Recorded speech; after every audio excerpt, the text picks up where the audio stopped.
Good morning. Injuries piling up in the Bills' secondary yesterday at practice. Bills cornerback Tre'Davious White left practice with a lower body injury. White was injured on a play during an 11-on-11 drill where our own Sal Capaccio says that White left the field hopping on one leg and was eventually carted out of the stadium. The team provided no further update after practice. Christian Benford also left practice early yesterday. However, after practice, he talked to reporters and said he was just fine and just needed some rest. Prior to practice, Bills head coach Sean McDermott confirmed that Josh Allen will not play in the Bills' final preseason game tomorrow. This is the first time in Allen's career that he hasn't played in any preseason game.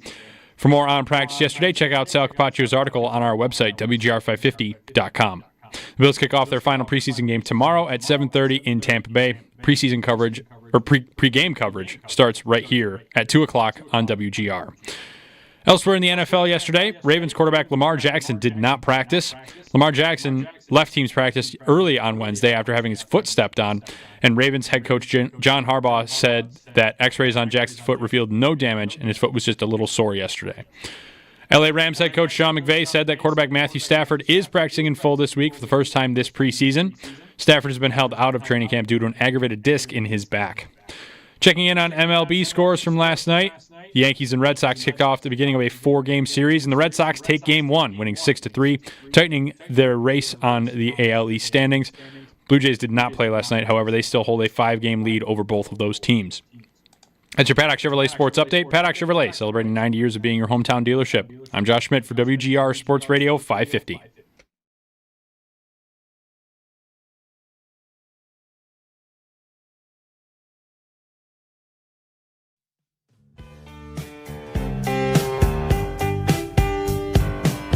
It's Jeremy White and Joe DiBiase. Bottom of the barrel Halloween food. I'll start. I'm ready to make people mad here. Smarties? No. Whoa, no. You don't. Who needs Smarties? I'm not. You're offered a lifetime supply of Smarties. It's a silent auction. You're at a golf tournament. There's a lifetime supply of Smarties. How much would you bid for that? I'd bid $300. $300. You know what? I'll take $300 from you right now, and I'll give you Smarties every day. And by day 6, you'll be like, I've had the previous 5 packs. I haven't opened them yet. I can't decide if it's crazier that you ate a Cobb salad in a movie theater or would pay $300 for a lifetime supply of Smarties. You're listening to Jeremy and Joe on the home of the Bills. WGR Sports Radio 550. Good morning. Heading into a weekend. We got the fall crisp in the air. 54 degrees outside.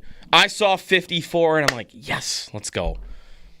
I almost wanted to force it with the hoodie and the shorts, but it's 95 degrees in this room, so you have to dress for this room, of course. Anyways, good morning. It's Jeremy and Joe. Jeremy is off today. A lot to get to on today's show. We got one more preseason game before we get to the regular season. We had some preseason action last night that I want to talk about, and a lot to get to with Sal coming up at 7 o'clock. We'll talk some Chiefs with Jay Binkley at 8 o'clock on what's going on there. They've had a weird training camp with injuries and Rashee Rice with a hearing that's not going to happen until like October.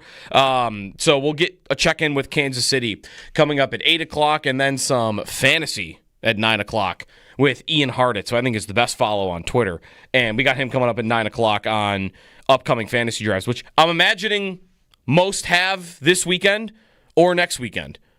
You guys have done your drafts, or you got them coming up in the next couple of weeks?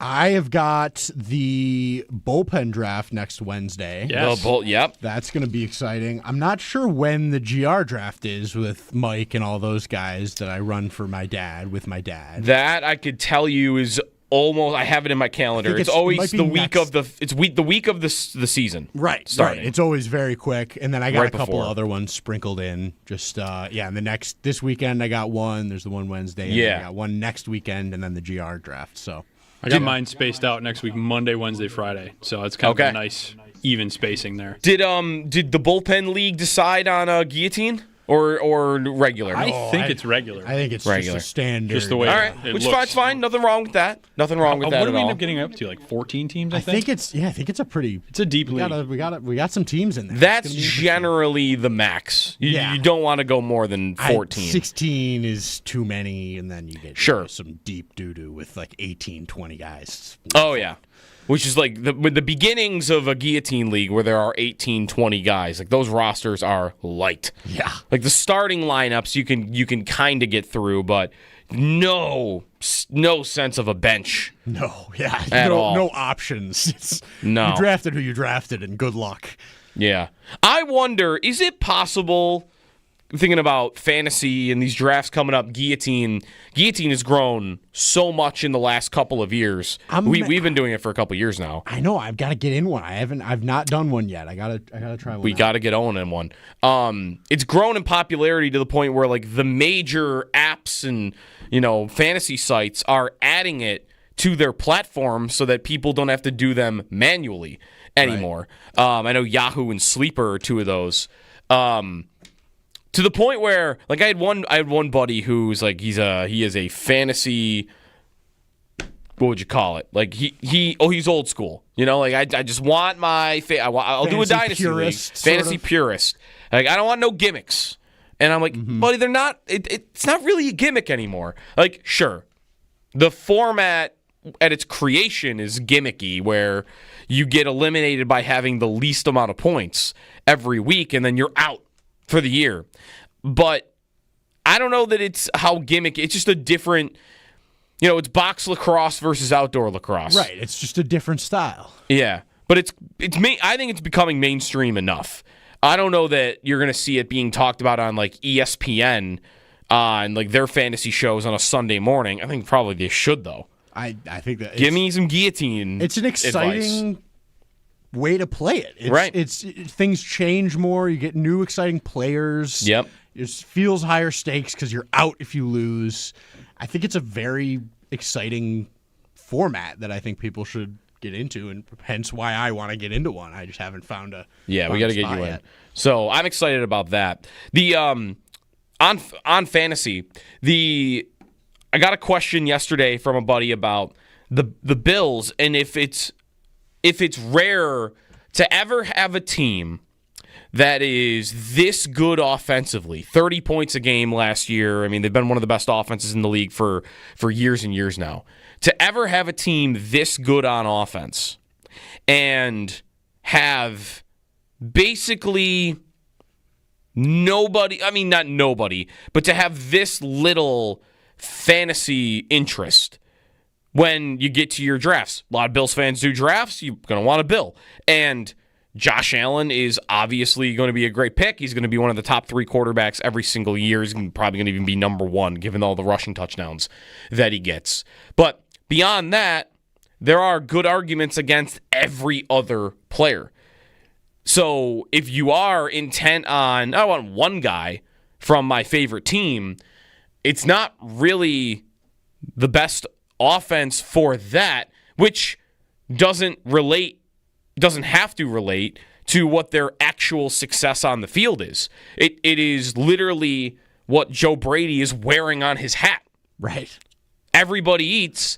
It can be good for their offense on the field, while also, I think this is kind of where Brandon Beane was coming from when he said this isn't fantasy football when he was on with us the day after the draft.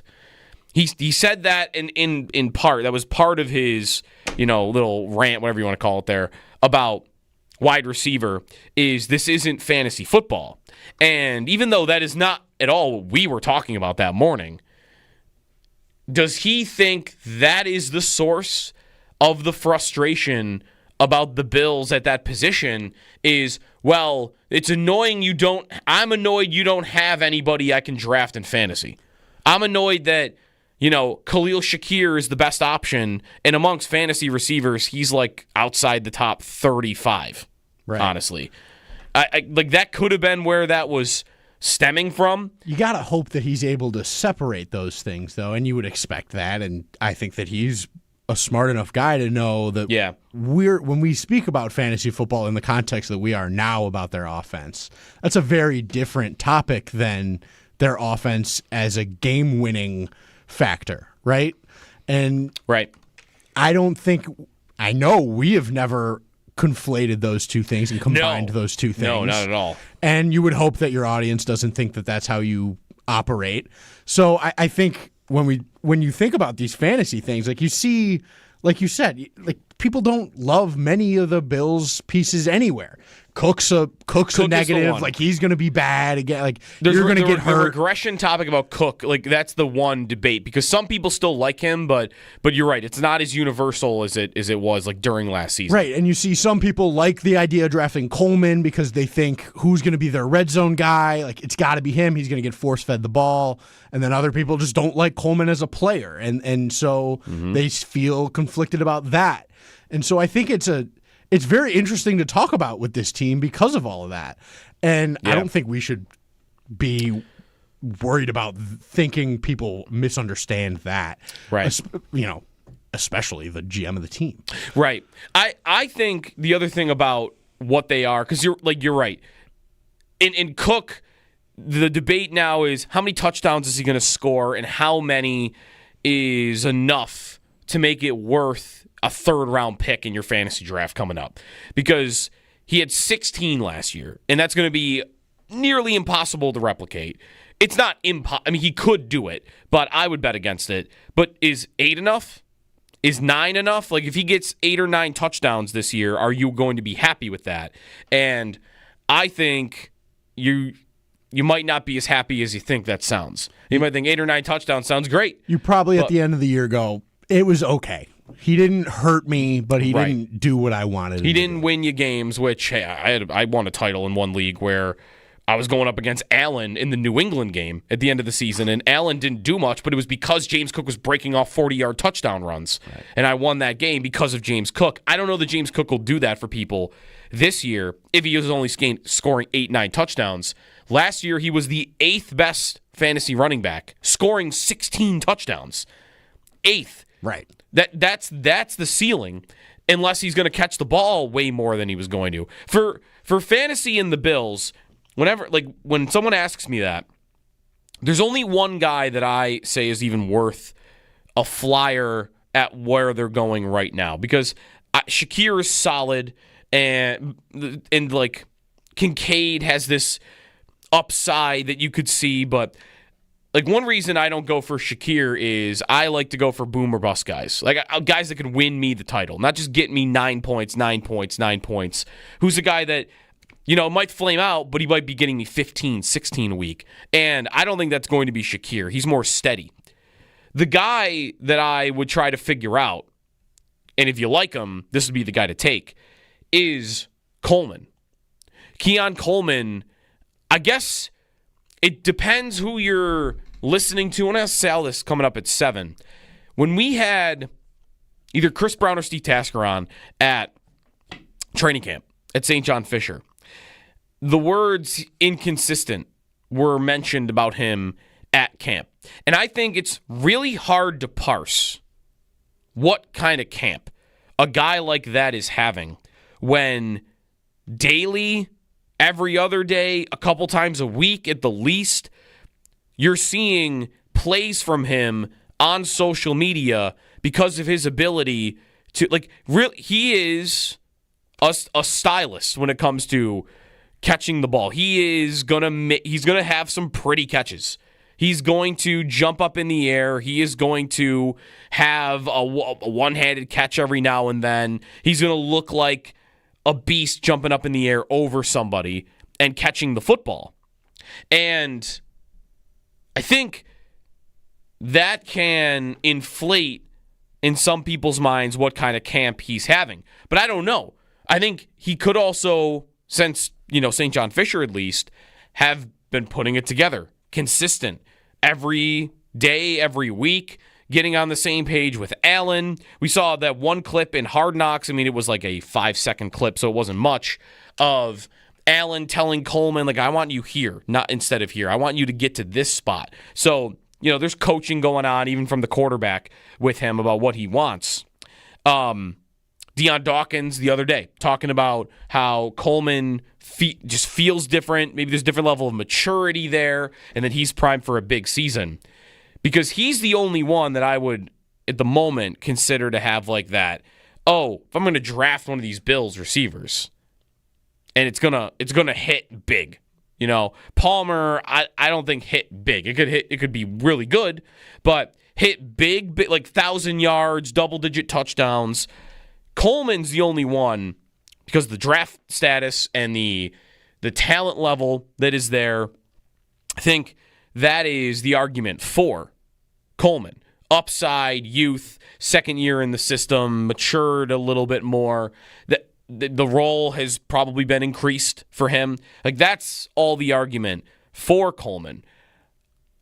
I am so curious to see how it works, though, with him playing in the role that he's playing in, when I wonder if he can really show off what is his best trait. I think it's nice to see, and they're definitely fun videos to look at, him leaping up in the air and making a sick catch in practice or in a game. It happens in games too. Last year, think of the Seattle game going over Tariq Woolen, or the Jet game at the end of the season going up over the Jets defense at the back of the end zone. Like, those plays are awesome. But they also were inconsistent. His contested catch rate was near the bottom of the league last season. There were drop problems, and some of them were more of the easy ones. There's a goal line slant against Miami here at home where the ball hits him right in the hands, and it pops up in the air for an easy interception by Jalen Ramsey. There is a breadbasket play against, I think, the Rams, where Allen puts it in. He doesn't have to put his hands up for it. It's coming in towards his chest, and it hits his arms, and it drops for an incomplete pass. And there were a couple of those.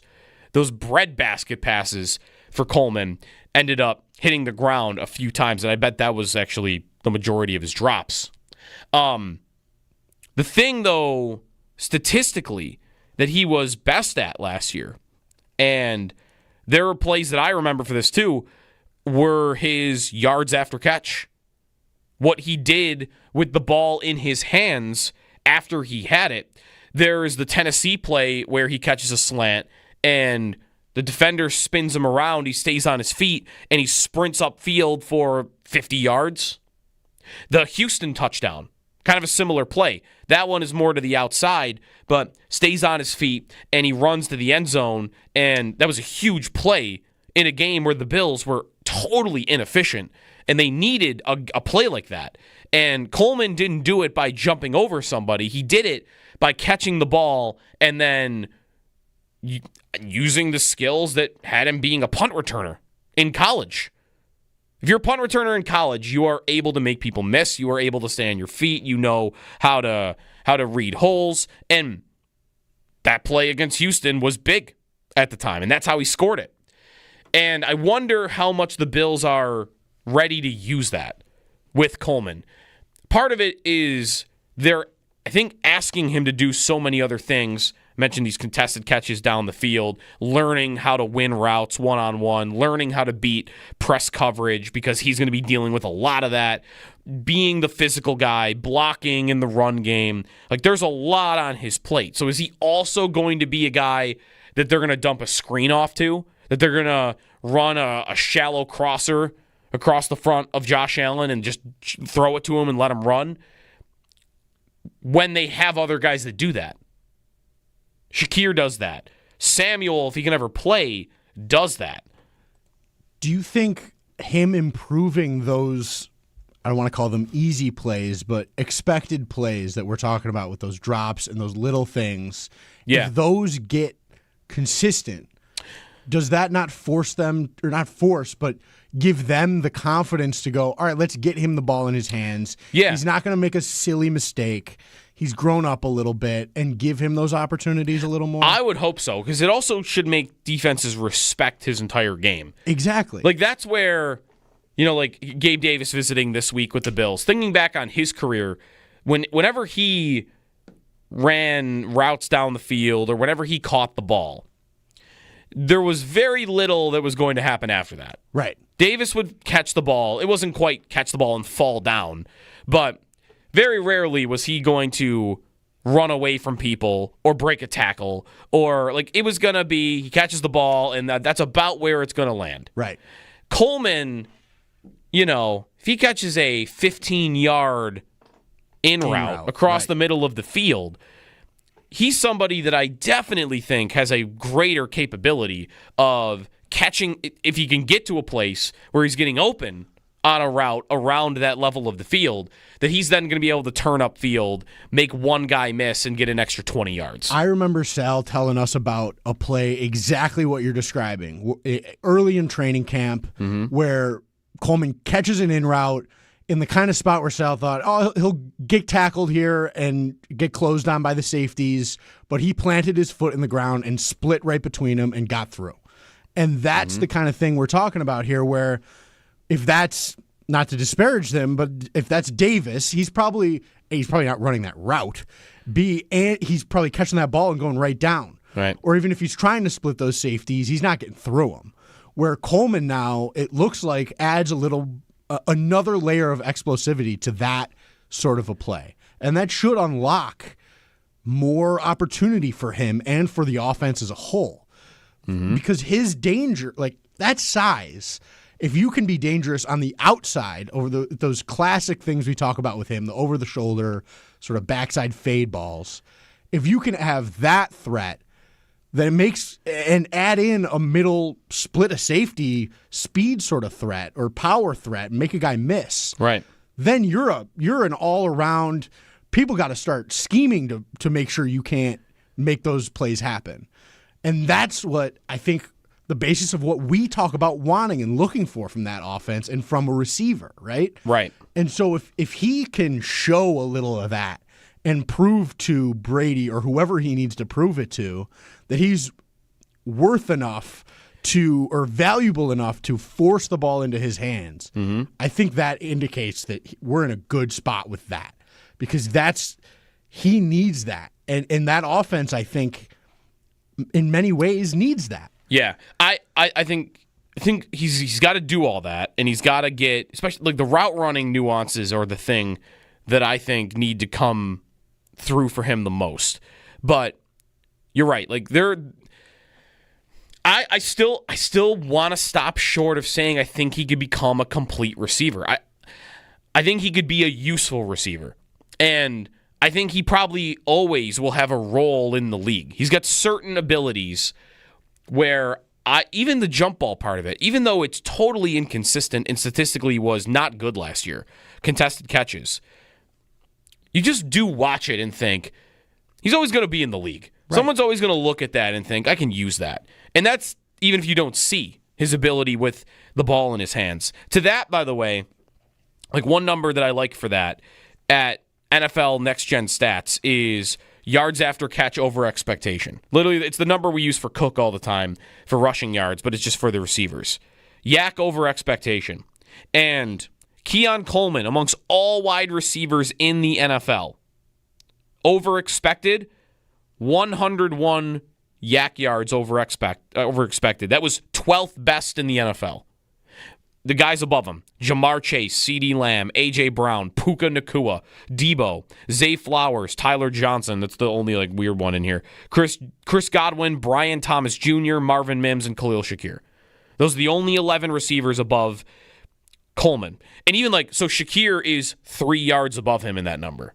But Shakir's total yards after catch, 618. And Coleman's total yards after catch, 226. Even that. What's more impressive?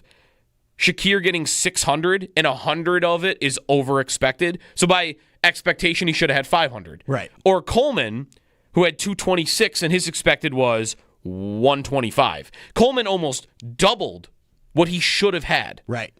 In that category by running away from people, making a couple of guys miss. He just didn't do it nearly as often. You just didn't have the same opportunity that Shakir had. And really all those guys. All those guys above him, except for that one Tyler Johnson, Rams receiver I mentioned. Everybody else, like Jamar Chase at the top. I mean, he's 300 yards over expected, but he had 800 yak yards last year. Jamar Chase did, and he's obviously another animal.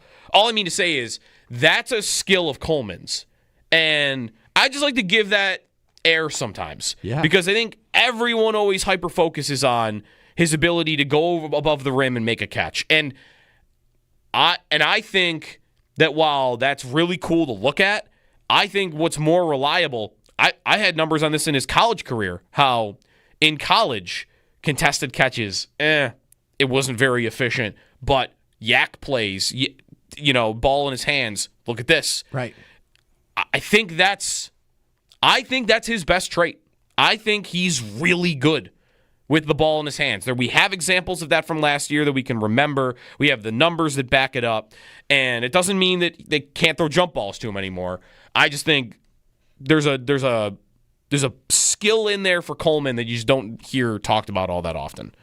Yeah. And you got to exploit what you've got. You got to learn how to get the most out of the guys you've picked and the guys you've signed. And if there's an opportunity to get more out of him, you got to do it. Now, to go full circle, because I was telling you about, like, is there a Bill I would draft in fantasy? He would be the one I would draft, but he's going too high for me. So I personally won't end up with Coleman. But if you do, I think you that's the guy you wanna go after. You're gonna need some touchdowns too. Yeah. What would we take for touchdowns from him? Would you take 7? I was just thinking 7 would seems you take, like the right number. You would sign up for 7 touchdowns. What do you have last year? 4? I think 4. I think I would want to hope that he would get more than that. More than 4? This year.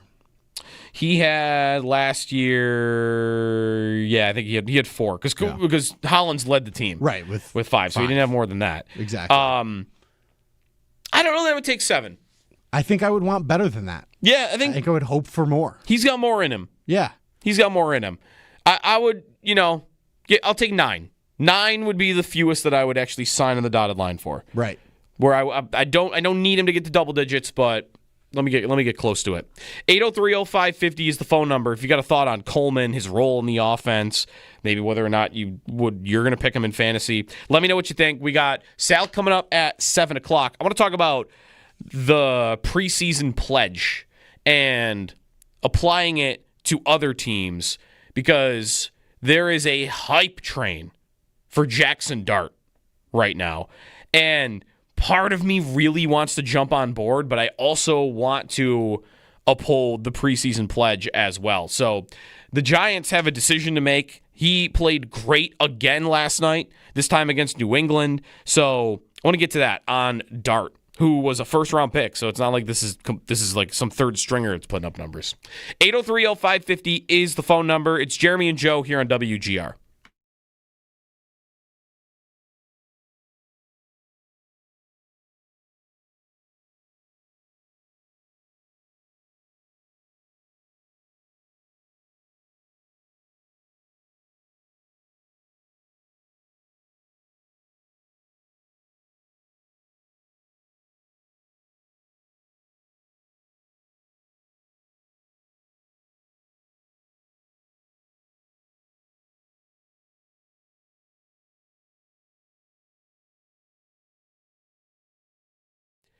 The guy that I would try to figure out, and if you like him, this would be the guy to take, is Coleman. Keon Coleman, I guess it depends who you're listening to. And I'll sell this coming up at 7. When we had either Chris Brown or Steve Tasker on at training camp at St. John Fisher, the words inconsistent were mentioned about him at camp. And I think it's really hard to parse what kind of camp a guy like that is having when daily, every other day, a couple times a week at the least, you're seeing plays from him on social media because of his ability to, he is a stylist when it comes to catching the ball. He's gonna have some pretty catches. He's going to jump up in the air. He is going to have a one-handed catch every now and then. He's going to look like a beast jumping up in the air over somebody and catching the football. And I think that can inflate in some people's minds what kind of camp he's having. But I don't know. I think he could also, since, St. John Fisher at least, have been putting it together. Consistent. Every day, every week, getting on the same page with Allen. We saw that one clip in Hard Knocks. I mean, it was like a 5-second clip, so it wasn't much, of Allen telling Coleman, I want you here, not instead of here. I want you to get to this spot. So, there's coaching going on, even from the quarterback, with him about what he wants. Deion Dawkins the other day talking about how Coleman just feels different. Maybe there's a different level of maturity there, and that he's primed for a big season.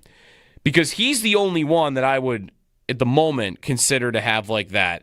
Oh, if I'm going to draft one of these Bills receivers, and it's gonna hit big.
Injuries piling up for the Bills secondary yesterday at practice. Bills cornerback Tre'Davious White left practice with a lower body injury.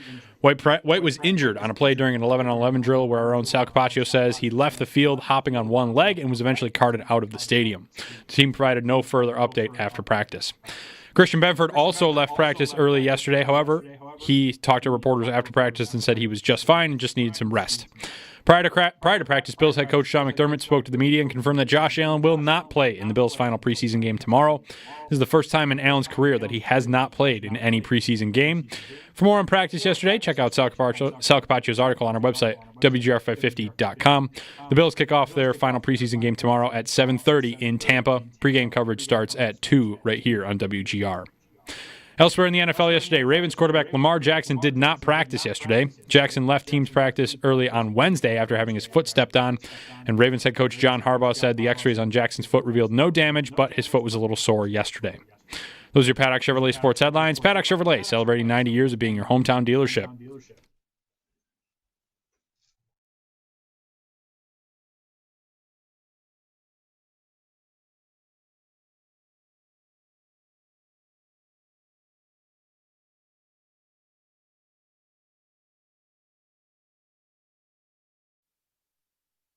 Oh, look at this guy. So, if you're a coach, you're looking at this, and I get it. You got to win because there's a lot of heat on you right now.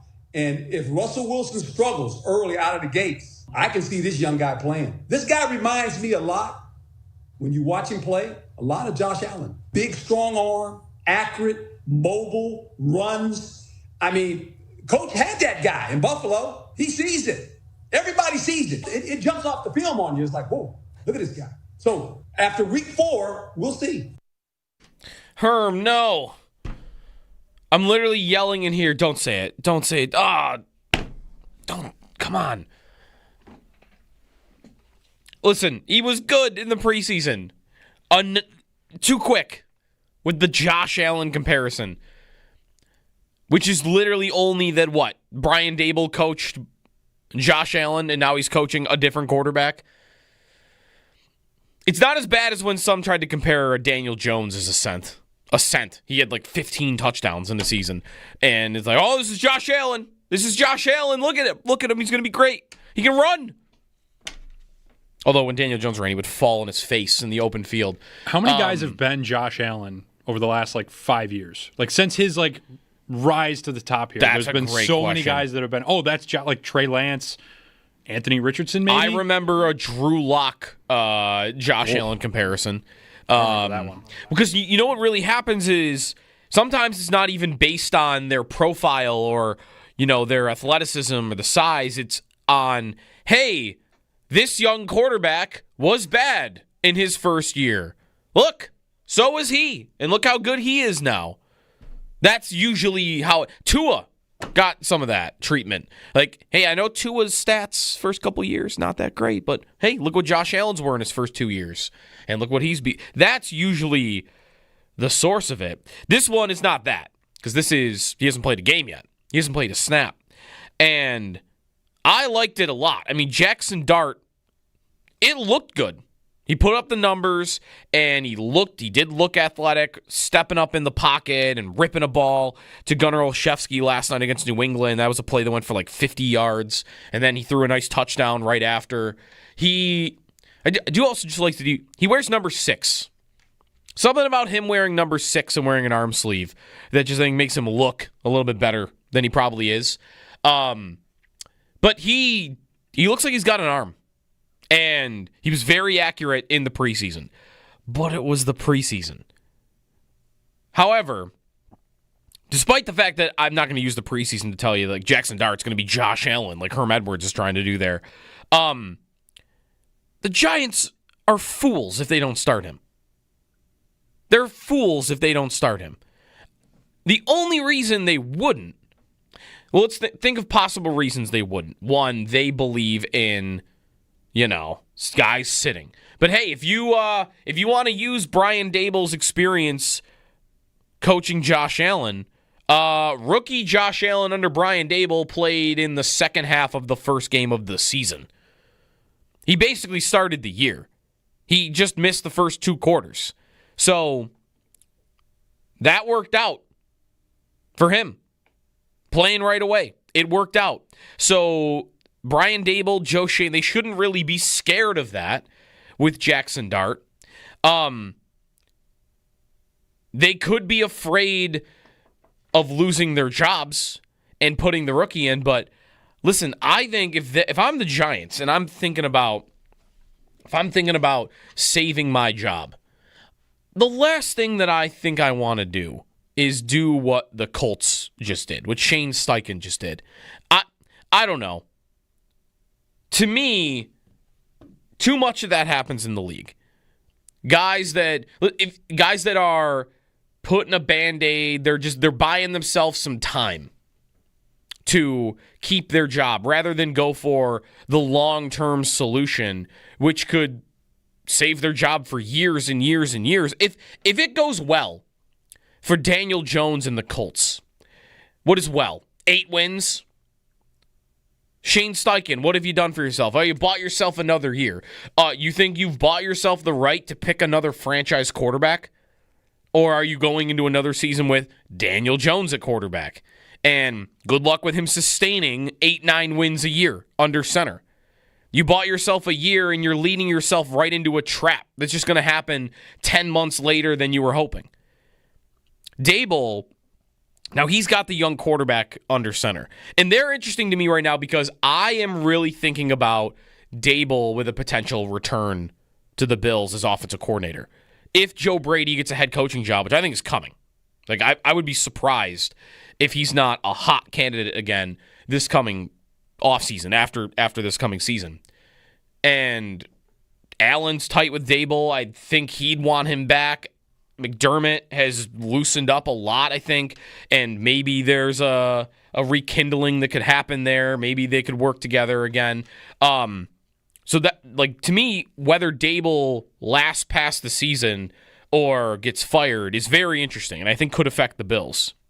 If I'm him, I want to show the young quarterback is ready to go and is going to, if he performs during the regular season adequately, shows signs of improvement, maybe it's not Jaden Daniels, Rookie of the Year, CJ Stroud the year before that, maybe it's not that good. But if it's pretty good, I think you keep going. His job isn't to make the playoffs this year. At least I don't think. I don't think with a rookie quarterback, ownership and management would decree, like, you got to make the playoffs this year. Like, it would make more sense. Their season is about make sure this is the kid. Make sure this is the guy going forward that's going to lead your team. And if you can show that it really is his first crack at it. Like, Daniel Jones is such a joke as a franchise quarterback idea. And I've always felt like that was forced upon the Giants coach and GM by ownership after they made the playoffs. Like, we're re-signing this guy. Always felt like that wasn't their call. And he had already been in the league for years before they recommitted to him and wasted 2 more years, which is why I think they probably got another opportunity here. Like, hey, pick your guy. This is the first time they've really picked their guy, so they should get a little bit of time if he looks the part. And it's preseason, but so far he has really looked the part. The other thing is, when do you put him in? Because, all right, you want to put Russell Wilson in? Maybe you promised Russell Wilson the starting job, and you feel like you got to give it to him. That's part of why I think Winston is there, by the way. I think my guess would be they promised Russell Wilson, hey, you're the starter going into the year. We'll get to the rookie later. You're going into the year as the starter. Why is Winston there? To me, Winston's there in case Jackson Dart wins the job. Because if Jackson Dart wins the job, I don't know, I feel like Russell Wilson might not really want to stick around. And then therefore, well, it's okay. We can let him go because if we're going in with the rookie, Jameis Winston's a fine backup. And we're all set. We got Tommy DeVito, too, if you want it. And there's no real opportunity for them to throw him in there. They've got so many tough games. They have one of the hardest schedules in football. There's really no perfect time to put the rookie in. It's all difficult. So why not just get it rolling? Right from the start, get it rolling. Washington, Dallas, Kansas City, the Chargers. That's your first 4 games. You got 2 Eagles games immediately after that. You got a Denver game in there. You got a San Francisco. Like, just it never lightens up. So if I were them, absolutely put Dart in right away. It's looked good. And I would be open to him being, like, he wasn't my favorite quarterback prospect, but I'd be open to it being good. My biggest concern with him was he had all designed throws at Ole Miss. Like 83% is a number in my head for that. They were all designed throws. not reading defenses, going to your first read, going to your second read, evaluating what the defense is. I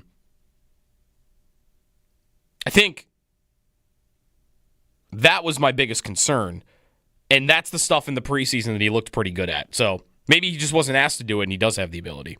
803-0550 is the phone number. Sal is coming up at 7 o'clock. Jay Binkley on the Chiefs coming up at 8. Got to get some details on this Rashee Rice thing. He's going to get suspended, but maybe not until the fall, like middle of the season. It's a really weird situation. That's coming up. It's Jeremy and Joe here on WGR.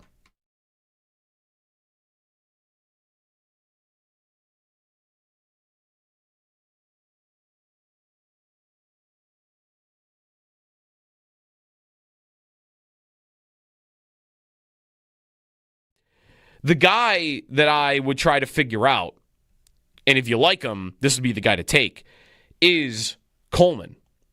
Keon Coleman, I guess it depends who you're listening to. And I'll sell this coming up at 7.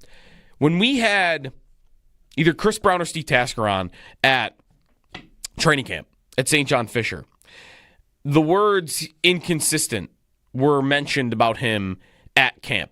And I think it's really hard to parse what kind of camp a guy like that is having when daily, every other day, a couple times a week at the least, you're seeing plays from him on social media because of his ability to, really, he is a stylist when it comes to catching the ball. He's gonna have some pretty catches.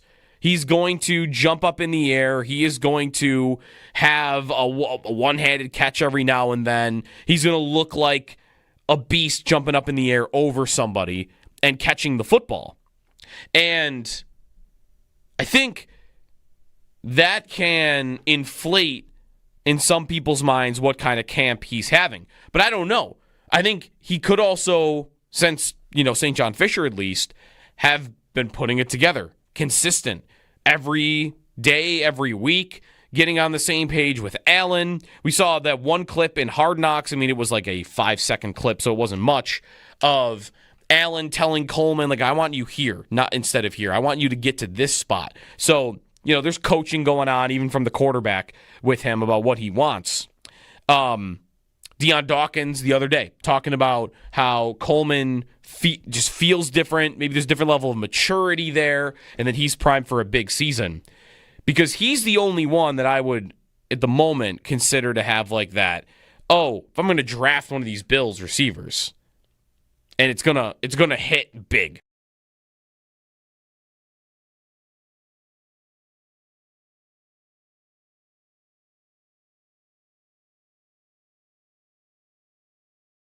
Now, to go full circle, because I was telling you about, is there a Bill I would draft in fantasy? He would be the one I would draft, but he's going too high for me. So yeah. I personally won't end up with Coleman, but if you do, I think you that's the guy you wanna go after. You're gonna need some touchdowns too. Yeah. What would we take for touchdowns from him? Would you take 7? I was just thinking 7 would seems you take, like the right number. You would sign up for 7 touchdowns. What do you have last year? 4? I think 4. I think I would want to hope that he would get more than that. More than 4? This year. He had last year, I think he had 4 because Hollins led the team right with 5, so he didn't have more than that. Exactly. I don't know that I would take 7. I think I would want better than that. Yeah, I think I would hope for more. He's got more in him. Yeah, he's got more in him. I would, I'll take 9. 9 would be the fewest that I would actually sign on the dotted line for. Right. Where I don't need him to get to double digits, but let me get close to it.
Good morning. It's Jeremy and Joe. It's a nice day out. High 50s and sunny. Can't beat that this early in the morning.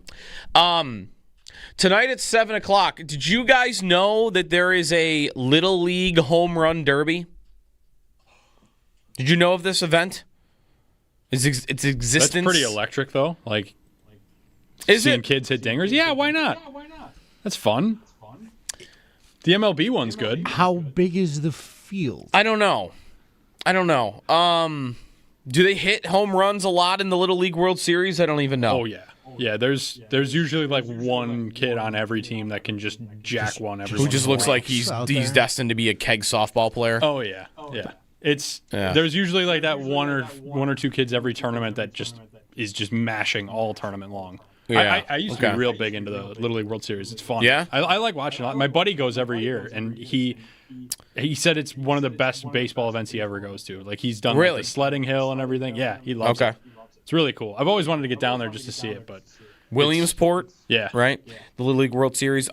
We once got the family trip. Just we were just going to Philadelphia, see the Liberty Bell and all that.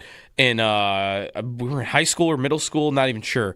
And on the way there, maybe on the way back, we got stuck in like 2 hours of traffic and had no idea why. We're just driving from Philadelphia. We're in the middle of Pennsylvania. Why is there traffic? Having no consideration at all to this being the reason. And as an hour goes by and you pass by the field and go, oh, we just got stuck in Little League World Series traffic without having, because it's a 1-lane road the whole way also. Right. It's not that's the thing there that they do. You're in central Pennsylvania. Right. Like, what do you mean there's a giant sporting event right here in the middle of nowhere? That's my only Little League World Series experience. I've never even really considered going. The finals coming up this weekend. Okay.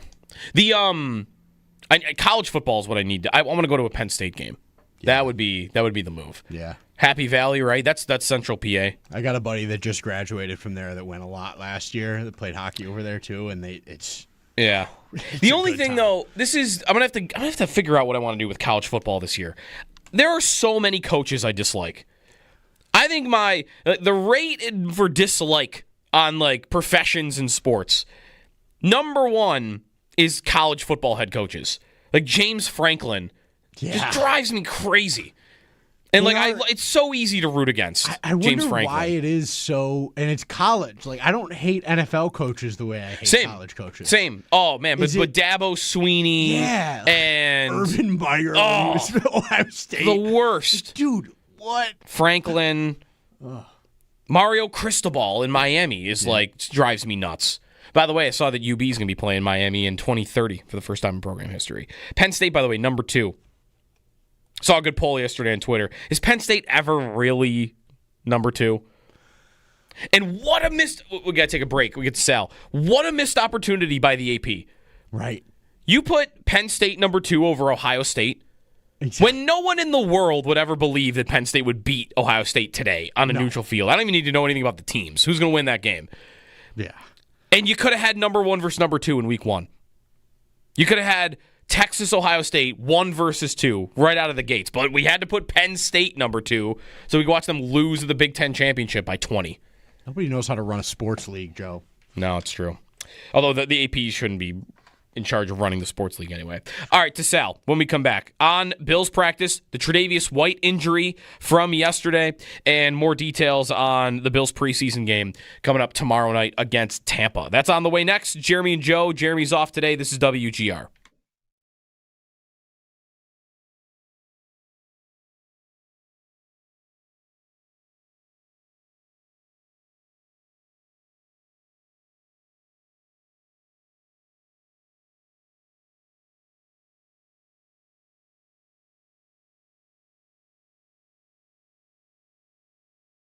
Coleman, if he catches a 15-yard in route across the middle of the field, he's somebody that I definitely think has a greater capability of catching, if he can get to a place where he's getting open, on a route around that level of the field that he's then going to be able to turn upfield, make one guy miss, and get an extra 20 yards. I remember Sal telling us about a play exactly what you're describing early in training camp where Coleman catches an in route in the kind of spot where Sal thought, oh, he'll get tackled here and get closed on by the safeties, but he planted his foot in the ground and split right between them and got through.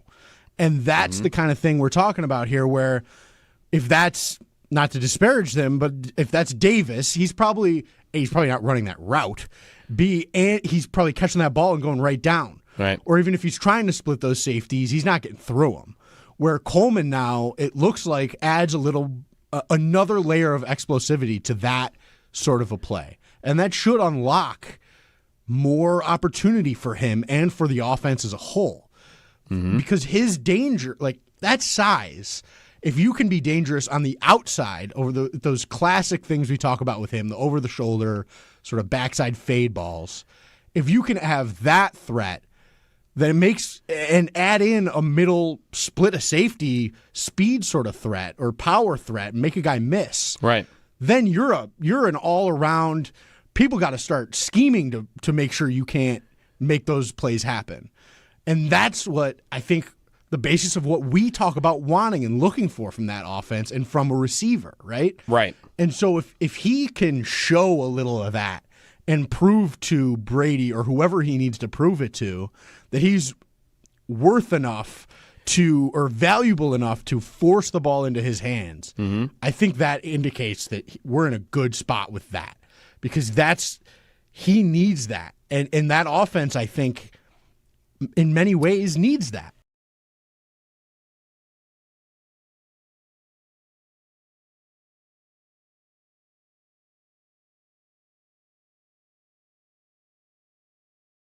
Now, to go full circle, because I was telling you about, like, is there a Bill I would draft in fantasy? He would be the one I would draft, but he's going too high for me. So yeah. I personally won't end up with Coleman, but if you do, I think you that's the guy you wanna go after. You're gonna need some touchdowns too. Yeah. What would we take for touchdowns from him? Would you take 7? I was just thinking 7 would seems you take, like the right number. You would sign up for 7 touchdowns. What do you have last year? 4? I think 4. I think I would want to hope that he would get more than that. More than 4? This year. He had last year. Yeah, I think he had 4 because Hollins led the team right with 5, so he didn't have more than that. Exactly. I don't know that I would take 7. I think I would want better than that. Yeah, I think think I would hope for more. He's got more in him. Yeah, he's got more in him. I would, I'll take 9. 9 would be the fewest that I would actually sign on the dotted line for. Right. Where I don't need him to get to double digits, but let me get close to it.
Good morning. Some injuries for the Bills yesterday at practice. Bills cornerback Tre'Davious White left practice early with a lower body injury.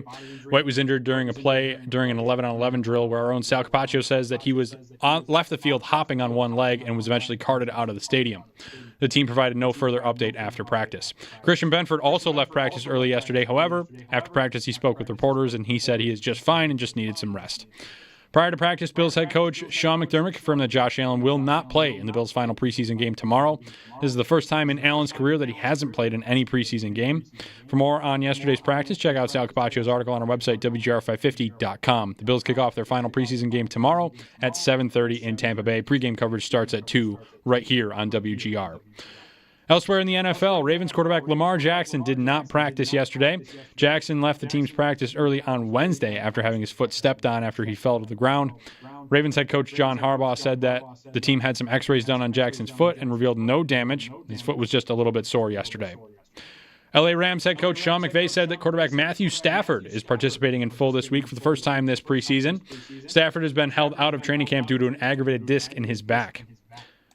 Checking in on some MLB scores, the Blue Jays did not play last night. However, the Red Sox and Yankees faced off in Game 1 of their 4-game series. Red Sox win 6-3, closing the gap on the Blue Jays in the AL East race. That's your Paddock Chevrolet Sports Update. Paddock Chevrolet, celebrating 90 years of being your hometown dealership. I'm Josh Schmidt for WGR Sports Radio 550.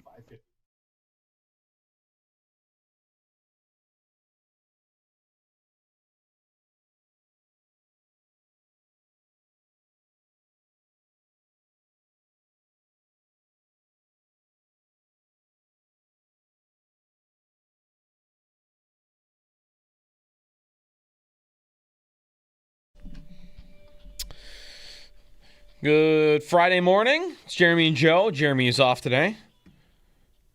Sal Capaccio now on the Wester Hotline. Talk about Bills practice, the injury to Trey White yesterday, and more. We talked a little bit about college football, though, in the last segment, Sal, as Week 0 gets rolling this week. How do you feel about Week 0 as a concept and opening the college football season in Ireland every year? I've never liked it. I've never liked Week 0. To me, it's the same thing as saying the first round of the NCAA tournament is no longer the first round. It's the first round is the second round, right? Like, oh no, that was the play-in. This is the first. Like, no, you know what I mean? Like, this is the first round. Like, actually, the other way around. Like, they call however they did it. That's what it was. The first round. You know what I mean? They called the first 4, which was only 4 games, the first round, and then right. That's what I mean. And then everybody else playing their first games, which of course is like 10 times the amount of games. You guys are in the second round now. That's right. I do feel like it is definitely a little bit of that. They at least are giving us good matchups, though. Like, one thing I don't like about the first 4 is we get, like, the 2 16 seeds that we know are just going to get destroyed in a couple days. Whereas this is like, 2 ranked teams. Both could make the college football playoff this year. I guess that helps for me a little bit. Kansas State and Iowa State, by the way, is the so that's the one that's happening where? Is that in That's Ireland? In Dublin. Yeah, it's in Dublin. And then I think next week you have several top 10 matchups even already scheduled. I think there's a few early this year, which is great. Yeah. Next Thursday it's UB at Minnesota, right? I think it's Thursday night. Yes, Thursday night. That's great. I see something like that. You've talked to Pete Lembo on the Extra Point Show, UB head coach, and you can't bet UB in New York State, so I haven't had the opportunity to do this, but I kind of want to pick an upset there. Yeah, or be open to it. Like, I would want to bet it, is all I'm saying, because they're playing Minnesota, who's a fine Big Ten team, but sound like UB last year, when no one was expecting them to do anything, won a bunch of games, and this year, a second year with Pete Lembo, here's the head coach. I don't know. It's Minnesota's not Georgia or Ohio State when it comes to like a potential Power 5 upset. Yeah, and the other part about that, Joe, is UB, they've been very, very good at retention. This age of college football where it's very hard to retain your players.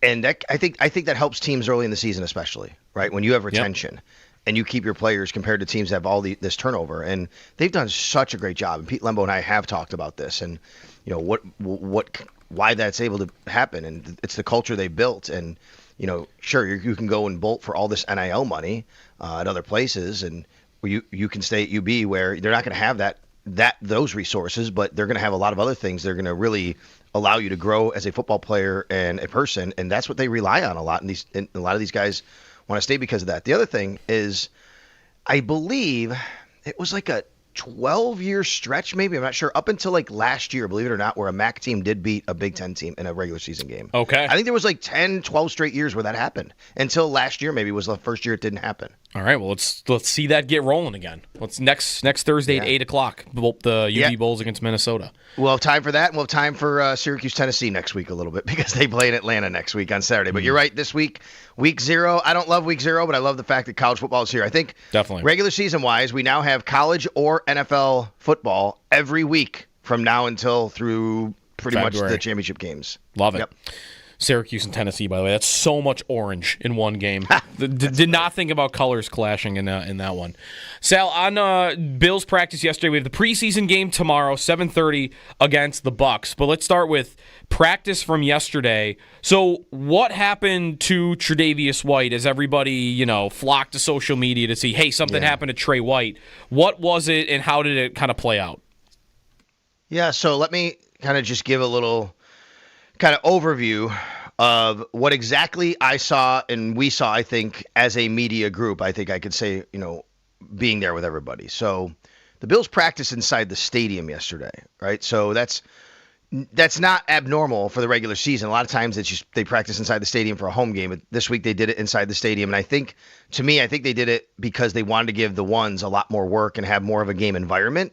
Sean McDermott kind of talked about that yesterday at his press conference, getting the ones work because they probably won't play tomorrow night, right? So they practice inside the stadium. Well, during an 11-on-11 starters versus starters situation, we in the media, we were sitting, most of us, in the tunnel, on the tunnel side, but in the corner, like the press box side, right? In that corner there when you walk in. And the offense was going away from us. Well, on the opposite side of the field after an 11-on-11 play, even though we were blocked by players, you could see there was a little like something was happening. And somebody goes, somebody hurt over there? We couldn't tell. So I say that, Joe, because it wasn't like any of us saw something happen to Tre'Davious White. You know what I mean? It was just, it's not where you're looking. There's a lot of players on the field. You're just watching practice, and it's practice. Well, all of a sudden you realize it's Tre'Davious White, and he's hopping. He's hopping on one leg. And listen, I'll be the first to admit, but I'm not the only one. I didn't catch which leg he was hopping on because I saw him hopping on a leg just like, oh, my God, he's hopping on one leg. And by the time you kind of realize what's happening, he's not hopping on one leg anymore because he was hopping on one leg. And then Mitch Trubisky came over to him and kind of helped him off the field, and he was still hopping for a moment. You're watching him like, okay, what's going on? And then he walked over to trainers, and he walked to the wall, standing on both feet now at the wall on the outside there, the fan wall. And he was kind of like he was upset. He was kind of like punching the wall a little bit. You could tell he was frustrated. Trainers talked to him. He stood there, was there for a few minutes. I'd say probably 2-3 minutes. And then we just kept our eyes on him. And then he walked both feet very slowly on his own with a trainer near him across the field, the end zone area there, and all the way up the tunnel. And he kept walking. And he went in the game day locker room, which is all the way in the back side. You know where that is. It's all the way in the back side of the tunnel. It's not near the field. It's on the other side. But he walked all the way up that tunnel. With him was a trainer. Now, I will tell you, it was not the Bills' head trainer, which is Nate Bresky. That doesn't have to mean anything. But I think it's notable to me that it was somebody else. Because a lot of times in these situations, the head athletic trainer would be with you. But he's also got other duties. So I'm not here to tell you that meant something or didn't mean something. I just think it was notable to me that it was another trainer that walked with him. Walked all the way up the tunnel. He was in that locker room for several minutes. We were all waiting to see, did he come out? Does he come out? Does he not come out? A few minutes later, it was John Scott and Andy Young were standing there with me, and one of them said, Trey is standing here again. I look over. He had walked back. I know he did because there wasn't a cart there. He had walked back down down the tunnel towards the field. Then he stood there, and he watched a little bit of practice, and a cart came. He got in the cart, sat in the front seat, and then they went out the stadium, out the tunnel. Because that's a long walk to go to wherever they need to go, which is the training facility, I'm assuming, where, the weight room is and the training room is and the practice locker room and all of that. He walked, though, all the way up the tunnel, all the way down, and then got in that cart. So when when I read people attributing me and other of my colleagues aggregating and saying Tre'Davious White was carted off the field, that is not correct. I don't view it as being correct. He did get in a cart and eventually leave the stadium. Mm-hmm. He walked off the field. He walked into the locker room. We can all try to interpret, we can all try to assume a lot of things. But what you need to do is just wait to see what's happening here, right? Yeah. Because it could be a myriad of things from the very minor to the very serious. We don't know that. But that's the context I wanted to give of what I saw and what happened. And we definitely have arrived at, as you lay that all out and like what actually happened, we've definitely arrived at a time in football, Sal, where this happened a lot this offseason, didn't it, with Justin Fields? Maybe there was another situation with the Bills where carted off, sometimes it feels like it gets used to emphasize that this could be really, really bad, when in a lot of these instances it just is, well, the locker room or the training room is far away. 100%. And in this case, that is the case. And it's a long walk up a ramp, yeah, right? Which he made that walk originally, and then he didn't because he got in a cart, and they need to go outside the entire stadium all the way around. If anybody's familiar, people listening may have never even been to, Highmark Stadium. Some people listening have been there a lot, and they know exactly what I'm talking about, which is you have the training facility and the field house, you have the stadium, and for players to go from one to the other, you have to go all the way around the backside, and there's parking over there, and there's tunnels. So, yeah, I don't know where I'm guessing they come to the training facility and the field house and where everything is, but it's a long walk. Yeah, and I think because it's Tre'Davious White, because it's a leg, because he's hopping on a leg, of course you're going to be really concerned. You're going to probably assume the worst. I don't blame anybody for that. I think that's where your mind goes immediately. But at the same time, there are some context clues that give me at least some encouragement that, okay, he walked all the way up there. He walked down, got in the cart. You never know. Guys have walked and had serious injuries. We know that. At the same time, you hope and say, okay, the fact that that's happening, let's just hope that it's not anything super serious, and he's just got to go in and, whatever it is, get it dealt with, and, we'll see where they're at when we get an update. And when we get an update, we don't know. The Bills don't have to provide anything. Now, remember what happened with Max Hairston. We waited a good, 48 hours, I think, almost for that. Yeah. I don't even remember that. It was a day and a half, it seemed like. I don't know. And, there were reports. They were not true. Finally, the true report, and I had it as well, even though there was a couple of national insiders, Jordan Schulte and Rappaport, Adam Schefter, but I get the same information as well after them, which is that, he had the LCL injury. So that was, Max Hairston. But that didn't happen for about a day and a half. Maybe the same situation plays out here. Maybe Sean McDermott tells us something today in some capacity, even though he doesn't have to, or the team does. Who knows? You just never know. Today's a travel day. Bills would get on a plane and go to Tampa.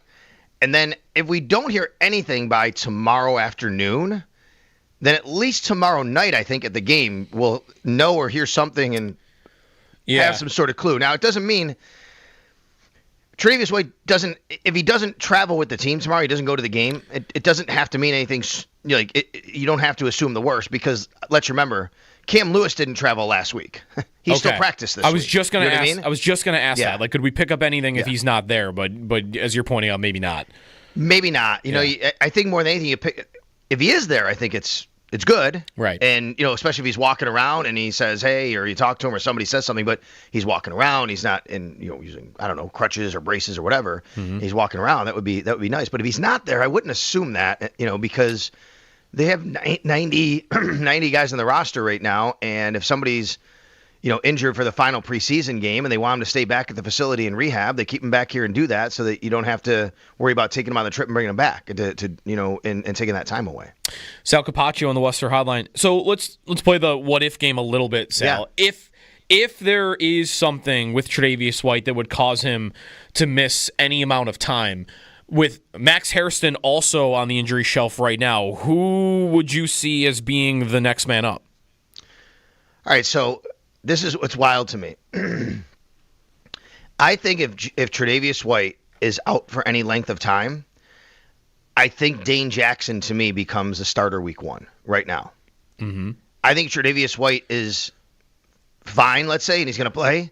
I don't even think Dane Jackson makes the team. I literally think it's all or nothing with him. Because you said when we talked about the 53-man roster and you're putting that together, your projection, I think you said like you might not have Jackson on the roster right now. Really, right. It almost feels like is that a tough depth spot to figure out where a guy could be the next man in, or he could be somebody that's not on the team at all? That could be Ingram too, couldn't it? Or Jamarcus Ingram. It could, but here's why I say what I say. People might think I'm crazy. What do you mean? He's either starting or not on the team based on health. Yes, this is the way I look at it, the way I interpret it. I think that if everybody's healthy, I just don't think there's a spot for Dane Jackson because I think you're going to want to keep Dorian Strong, your 6th-round pick. You don't want to lose to waivers. I think Jamarcus Ingram does so much for you. Special teams, he can play dime safety, inside, outside. I think they like him enough where, like, he's a guy. Dane Jackson really offers you pretty much no versatility. He plays on the outside, and there's probably not a spot for him because of all that. However, I also think that if you have to start one game or a couple games with a guy, I think they would trust Dane Jackson to actually do that on the outside more than Dorian Strong, certainly, and even Jamarcus Ingram, who you need available to be for all those spots, right? Mm-hmm. So to me, it becomes a all or nothing proposition for Dane Jackson. That's the way I interpret it. I don't know. Mm-hmm. You know, what would complicate it? You know, Tre'Davious White, I guess it wouldn't complicate it, but like if it's he might be ready week 1, he might not. Now you have to kind of middle it a little bit, and what do you do there? Right, something like that. If that's the news you get, but that's what I think about how they would have to approach it here. What do you think? There's any chance they would give Rasul Douglas a call, or do you think? Like I would see that as you don't do that unless you think somebody's out for a long, long time. Because if Hairston comes back in a few weeks and Trey White's back in a few weeks, then it's, I've got, sorry, Rasul, I know we brought you back for, even if it's only a week or two, but now you're third on the depth chart behind those guys. So, sorry, tough. I do think they could give him a call, but I pretty much agree with what you're saying. I think that happens, and you bring someone like that in if you really have to make sure you're short up there, right? You're not going to go into the season and say, we're just going to play the rookie, heck with it, Dorian Strong.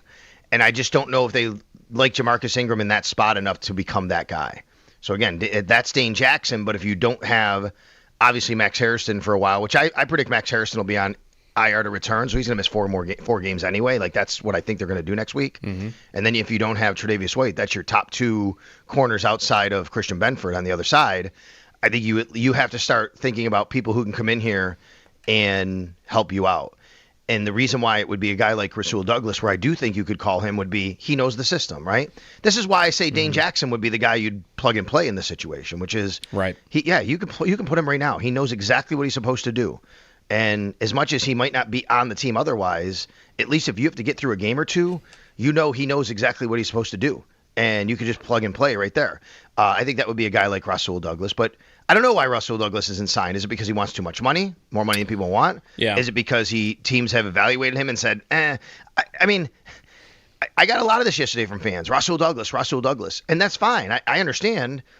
But I think everybody also would agree that he wasn't quite the same player last year as he was the first half of the year he was here in Buffalo. Yeah, no, he definitely not. I mean, in the first year, he is making play after play, ball hawk, jumping routes, intercepting the opposing quarterback. And last year, right, maybe there were a lot of games where he played fine, where you weren't really noticing him. But he's always, throughout his whole career, he's been a corner that's kind of lives off those game-changing plays, and I don't even remember one single one of those last year.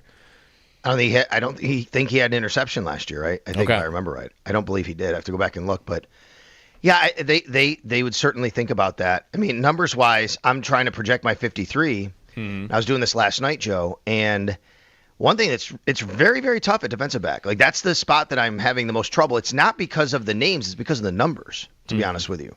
Last year, they kept, I think, 11. If I remember, I went back and looked. They kept 11 last year.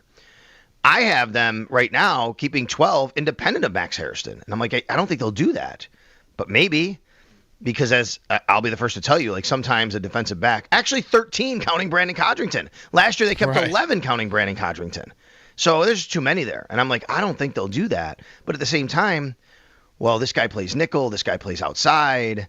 Are they going to keep 5 safeties, counting Cam Lewis, counting Jordan Hancock, right? Because I think both are on the team. That's a tough spot for me. I think the guy that's really tough for me is Dorian Strong. Because he was a draft pick, and you also would want to start him right away. So yeah, he's not going to play. Yeah. Right? He's not going to play. He's not going to get a game day jersey probably. I mean, I guess he could. I shouldn't say that definitively. Like, he's not going to be on the field much for you, certainly on defense. He might not get a game day jersey if you do activate him. But if you release him, that's a draft pick that you could just say, oh, see ya, after, a whole month and a half of developing because another team claims him. But they have cut 6-round picks before. Yes. And you get them back in the practice squad sometimes. Let's remember, we talk about it like that. Like, we talk about, if you cut this guy, Tyrell Shavers, Dorian Strong, oh my God, Frank Gore Jr., someone's going to snatch him up. It's not that easy. A team has to say that guy's better than anybody on than the bottom guy on our 53. So we're like, if you claim him, another team, you got to put him right on your active roster. You can't just claim and put him on the practice squad. So it's not as easy to lose somebody as people think sometimes. Sal Capaccio with us.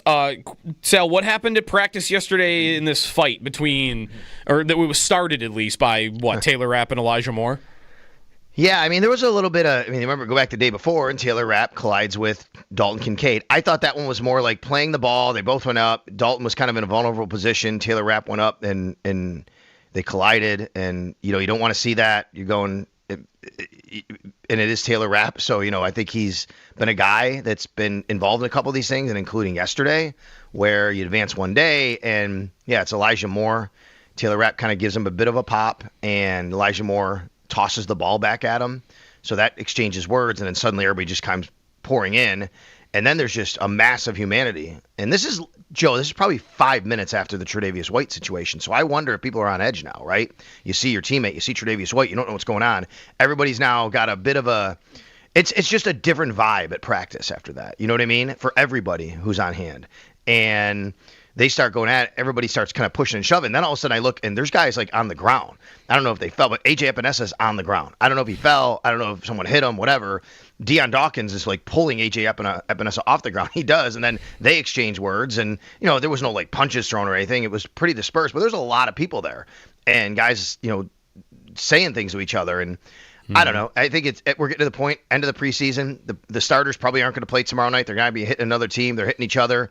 Sean McDermott, interestingly enough, even said right before practice, the ones are going to get some work against each other. They got to get some more, like, I don't know, the word he used was conditioning maybe or something like that. Like, he said, they're not going to like me too much maybe. And I guess that was true. Maybe they had an edge to him because they had to kind of have a bit of a longer practice. But, that was their kind of like their preseason tune-up. And that was give them. It was almost like last week in Chicago where the starters got a lot of work in that Friday joint practice and then didn't do anything on Sunday because, hey, you got your work. And I think yesterday was kind of like that. Yeah. Also, that's like, isn't that not the first fight like since camp began? Maybe there was something else that I'm forgetting. There was the fight where Alec Anderson was kicked out of practice. Oh, right. I mean, I don't know, it was a really fight on that. By the way, I will tell you, a couple of my colleagues noted that Taylor Rapp was kicked out of practice. I didn't see that part of it from where I was, but a couple of people noted that happened yesterday. Okay. It's also very different than like if you've seen the headlines at Dolphins camp, it's every day they're fighting. And but the vibes are very bad in Miami. It's a very different sounding type of camp. Yeah, I think that even the one when they were a couple weeks ago in Chicago, I think there were guys on the same side of the ball fighting each other. They were on the sideline. They weren't even in the rep. Right, they were like the rep was going on between how I saw it described is the Bears and the Dolphins are on the field practicing, and while there's like a rep going on, off to the side on the sideline, there's two Dolphins fighting. So I don't know what's going on there. It just seems like a mess. That wasn't the case yesterday. And we talked with a couple of guys after, and Dane Jackson. We talked with Dane Jackson. We talked Christian Benford. By the way, Benford ended his practice early yesterday, but he told us he's fine. Just needed some rest. Yeah. So nothing there.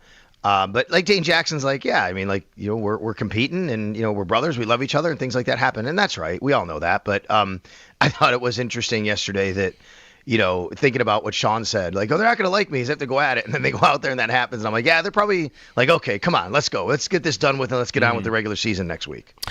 Sal Capaccio. Very quickly, Sal, preseason game tomorrow. Anything worth mentioning for tomorrow other than we don't really expect to see much of any of the ones you just mentioned? Like they got their reps in yesterday. Yeah, and McDermott said no Josh Allen. He said everybody else is a case-by-case basis. He also said he didn't expect at that time when he talked to us to play most of the starters. I think it's going to look exactly like last week, to be quite honest with you, and that includes Cole Bishop playing. I think Cole Bishop needs those reps. I think the Bills feel he needs those reps. He's going to be playing. I think Curtis Samuel is not, based on Sean's comments, which are basically that he thought he's looked good since coming back from injury. Mm-hmm. And it's really kind of figuring out each guy, right? Do you need these reps? Do you not?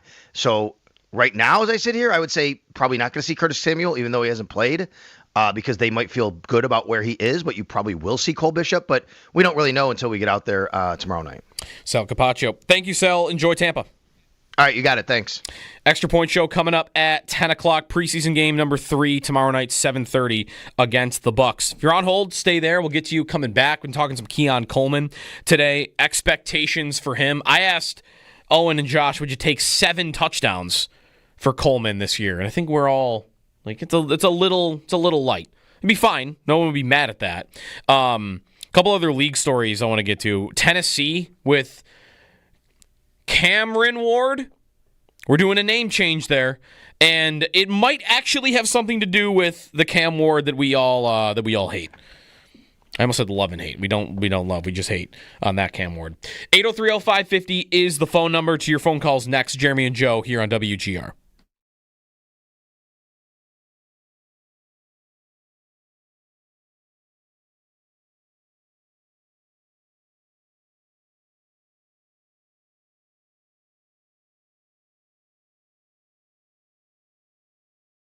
Coleman, if he catches a 15-yard in route across the middle of the field, he's somebody that I definitely think has a greater capability of catching, if he can get to a place where he's getting open on a route around that level of the field, that he's then going to be able to turn up field, make one guy miss, and get an extra 20 yards. I remember Sal telling us about a play exactly what you're describing, early in training camp, where Coleman catches an in route in the kind of spot where Sal thought, he'll get tackled here and get closed on by the safeties, but he planted his foot in the ground and split right between them and got through. And that's the kind of thing we're talking about here, where if that's, not to disparage them, but if that's Davis, he's probably not running that route. And he's probably catching that ball and going right down. Right. Or even if he's trying to split those safeties, he's not getting through them. Where Coleman now, it looks like, adds another layer of explosivity to that sort of a play. And that should unlock more opportunity for him and for the offense as a whole. Because his danger, like that size, if you can be dangerous on the outside over those classic things we talk about with him, the over-the-shoulder sort of backside fade balls, if you can have that threat, then it makes and add in a middle split a safety speed sort of threat or power threat and make a guy miss. Right. Then you're an all-around. People got to start scheming to make sure you can't make those plays happen. And that's what I think the basis of what we talk about wanting and looking for from that offense and from a receiver, right? Right. And so if he can show a little of that and prove to Brady or whoever he needs to prove it to that he's worth enough or valuable enough to force the ball into his hands, I think that indicates that we're in a good spot with that, because he needs that. And that offense, I think, in many ways needs that. So let's play the what if game a little bit, Sal. Yeah. If there is something with Tre'Davious White that would cause him to miss any amount of time, with Max Hairston also on the injury shelf right now, who would you see as being the next man up? All right, so this is what's wild to me. I think if Tre'Davious White is out for any length of time, I think Dane Jackson to me becomes a starter week 1 right now. I think Tre'Davious White is fine, let's say, and he's going to play. I don't even think Dane Jackson makes the team. I literally think it's all or nothing with him. Because you said when we talked about the 53-man roster and you're putting that together, your projection, I I think you said like you might not have Jackson on the roster right now. Really, Right. It almost feels like is that a tough depth spot to figure out where a guy could be the next man in, or he could be somebody that's not on the team at all. That could be Ingram too, couldn't it? Or Jamarcus Ingram. It could, but here's why I say what I say. People might think I'm crazy. What do you mean? He's either starting or not on the team based on health. Yes, this is the way I look at it, the way I interpret it. I think that if everybody's healthy, I just don't think there's a spot for Dane Jackson because I think you're going to want to keep Dorian Strong, your 6th-round pick. You don't want to lose to waivers. I think Jamarcus Ingram does so much for you. Special teams, he can play dime safety, inside, outside. I think they like him enough where, like, he's a guy. Dane Jackson really offers you pretty much no versatility. He plays on the outside, and there's probably not a spot for him because of all that. However, I also think that if you have to start one game or a couple games with a guy, I think they would trust Dane Jackson to actually do that on the outside more than Dorian Strong, certainly, and even Jamarcus Ingram, who you need available to be for all those spots, right? Mm-hmm. So to me, it becomes a all or nothing proposition for Dane Jackson. That's the way I interpret it. I don't know. Mm-hmm. You know, what would complicate it, you know, Tre'Davious White, I guess it wouldn't complicate it, but like if it's he might be ready week 1, he might not. Now you have to kind of middle it a little bit. And what do you do there? Right? Something like that, if that's the news you get. So, but that's what I think.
Apparent injury for Tre'Davious White at Bills practice yesterday. Tre'Davious White left practice with a lower body injury while White was injured on a play during an 11-on-11 drill where our own Sal Capaccio says that he left the field hopping on one leg and was eventually carted out of the stadium. The team provided no further update after practice. Christian Benford also left practice early yesterday. However, after practice, when talking to reporters, he said he was just fine and just needed some rest. Prior to practice, Bills head coach Sean McDermott confirmed that Josh Allen will not play in the Bills' final preseason game tomorrow. This is the first time in Allen's career that he hasn't played in any preseason game. For more on practice yesterday, check out Sal Capaccio's article on our website, WGR550.com. The Bills play their final preseason game tomorrow in Tampa Bay at 7:30. Pregame coverage starts at 2 right here on WGR. Elsewhere in the NFL yesterday, Rams head coach Sean McVay says that Matthew Stafford is back practicing in full this week for the first time this preseason. Stafford has been held out of training camp due to an aggravated disc in his back. Those are Paddock Chevrolet sports headlines. Paddock Chevrolet, celebrating 90 years of being your hometown dealership.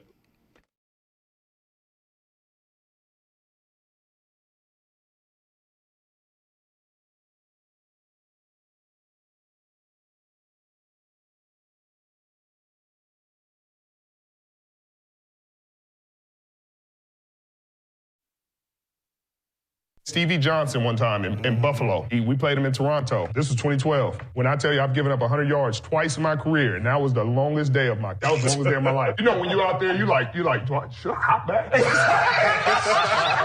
You start questioning your technique. should I itch? I'm a bail. I don't know. We beat them like 50-14. When I tell you the longest ride home of my life, I'm sitting there looking at the tape like I lost. Well, team won, but this game look awful. Richard Sherman this week asked the worst day of his career, and he gave the story there about Stevie Johnson roasting him in a game where the Bills got smoked. Stevie Johnson. He not locally, but nationally is going to be. A guy's underappreciated when I bet most football fans that are listening to that podcast are thinking Stevie Johnson. Like, wasn't he a receiver from the Bills? Like, he's just they might not even know, but corners and receivers that played in the league are like, oh yeah, that guy snatching ankles like you just never knew what he was going to do. There's Sherman telling a story about him, the route running ability. I mean, we know he owned Revis in years where Darrelle Revis was shutting everybody down, and there's Sherman being like, yeah, I gave 100 yards twice in my career, and that was the longest day of my career. Johnson in that game, Stevie Johnson, 8 catches, 115 yards, and a touchdown. Bills lost 50 to 17. In Toronto, by the way. That's the day I make the joke sometimes on Twitter. That was peak drought because that is the droughtiest day of the Bills' drought because they're in Toronto. They lose 50 to 17, and the halftime show was Gangnam Style, which was like the most ridiculous looking event I've ever seen in my life. But Stevie Johnson did well that day, at least. 803-0550 is the phone number. Speaking of receivers, we've talked about Coleman a little bit today. Get back into that a little bit here with Buff and Dallas. 803-0550, the phone number if you want to jump on. Let's go to Buff first. What's up, Buff? Hey, thanks for taking the call. Good morning, guys. Happy Friday. Morning. Man, that basketball background translates to a great receiver, so I think of Keon Coleman in that way as Stevie Johnson, But to me, his compass, Anquan Bolden, big body guys, great catch radius, but once he gets that footwork and getting off the line of scrimmage, man, we're going to have a player on our hands. And I'm with Dawkins. I got to agree 100%. I think it should be a breakout year for him, and I'm going to give him 10 touchdowns, guys. 10 touchdowns. All right. Thanks, Buff, for the call. Very different type of skill set to me than, like, Stevie Johnson because I don't know. Catch radius is nice, and yak ability is nice. Can you get open? Stevie Johnson was an expert at that. He was not the biggest guy in the world. He was not the fastest guy in the world. He did actually have some sweet, like, contested catches over his career. I think there's a one-hander that I remember from him. But Coleman, if you saw any of that from Coleman this year, I'd be thinking, all right, here we go. But that's been his biggest deficiency in his game. So 10 touchdowns would be great. I think it's possible. Allen likes him in the red zone. They didn't do it a lot at the end of the season, but was he on his way to having 8-9 touchdowns if he doesn't get hurt? I think that's also possible.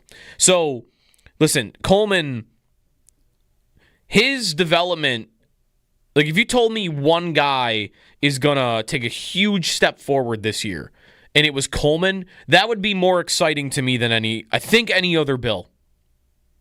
I'm not necessarily betting on it, but if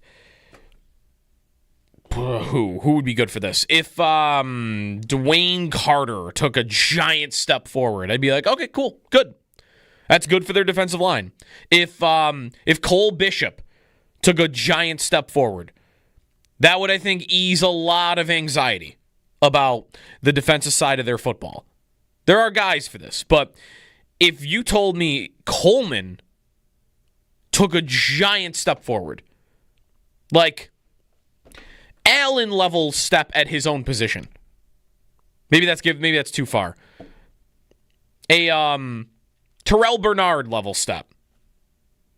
You go from, I don't even know if this guy can play in the league in year one, which was a little bit of Bernard, to, oh, this is a really good starter in year two. That would be more exciting than any other individual, I think, on the roster. Even Kincaid. Because Kincaid, it's still always going to be a little awkward about, okay, look, good, Kincaid's doing it. How are they doing this? We're doing 12 personnel, and Knox is getting paid this, and now what do I want to pay Kincaid? It's just, it would be a good thing, no doubt. But it's just a little more tricky to figure out how you're going to place everything. Coleman, it's just easy. Coleman's just on the field all the time, and he's doing the blocking, and he's, you'd pay him eventually, but that's years down the road. And it would give them a go-to receiver in clutch time in the playoffs, which I think is what they were missing on that the third and fourth down calls against the Chiefs in the AFC Championship game. They've got the ball. They are in position to move down the field and win the game. And they call a screen to Amari Cooper, and then they were trying to run orbit motion in the backfield to Khalil Shakir. Have a guy run a route and get open. Or have a guy run a route and just get a little bit of space. Coleman, you would like to think because of his physicality and his, jump ball ability, he doesn't have to get as open as some other guys do. If he can just get that little, almost kind of how like a tight end would do it, how Gronk or Kelsey would do it, where I just need a yard of space, 2 yards of space, and I'm going to stick my butt out, and you're not going to be able to get around me to knock the pass away. Body positioning. They're both talking about in basketball, Coleman's background in basketball. I mean, that's what that is. So I do think there's a way for him to get good. I'm not super confident that he'll get to this place, but I think that step from him would be more exciting than any other individual player this year. Trying to think of anybody else. Like Cook's already taken the step. Spencer Brown has already taken the step. Like it's Kincaid too, but I like Coleman more for this because I think it just would be easier to figure out how to utilize that. 803-0550 is the phone number if you've got a thought on this. Preseason game number 3 tomorrow on the Bucs. We've got a guest coming up at 8 o'clock on the Chiefs. 14 teams in 14 days continues. We're going through all the Bills' opponents. Kansas City next up. How their camp is going. Also, what happened? There's like a really crazy story about a bullet going through the wall in Andy Reid's office, and now he's installed like bulletproof glass, and they have no idea what happened. Like, this was maybe months ago, or even I think actually it was last year, but the story just came out. So see what's going on there. It was like a very strange story, given that there's not a lot of details on it. Jay Binkley coming up on Kansas City at 8 o'clock here on WGR.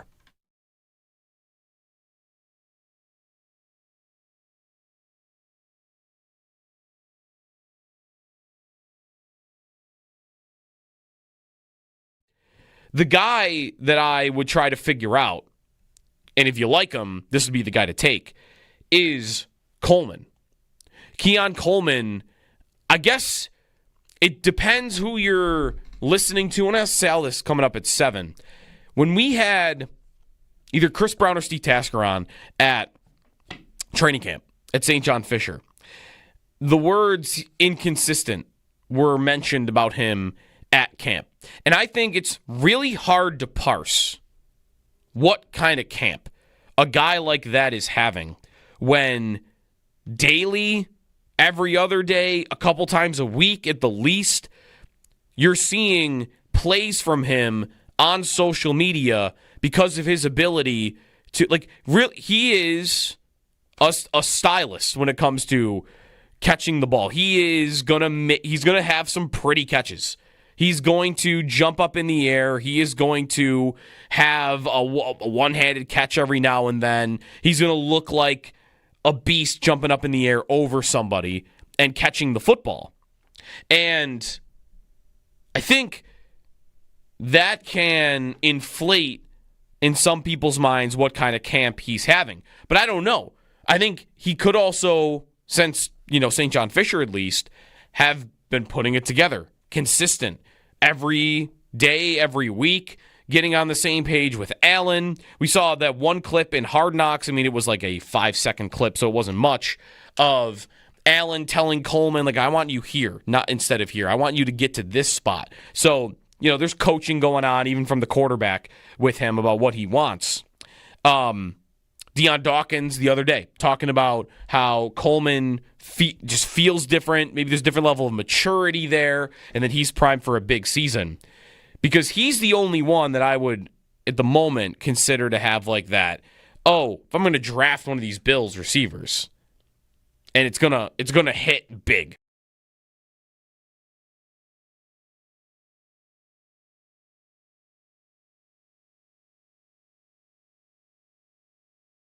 Now, to go full circle, because I was telling you about, like, is there a Bill I would draft in fantasy? He would be the one I would draft, but he's going too high for me. So yeah. I personally won't end up with Coleman, but if you do, I think you that's the guy you wanna go after. You're gonna need some touchdowns too. Yeah. What would we take for touchdowns from him?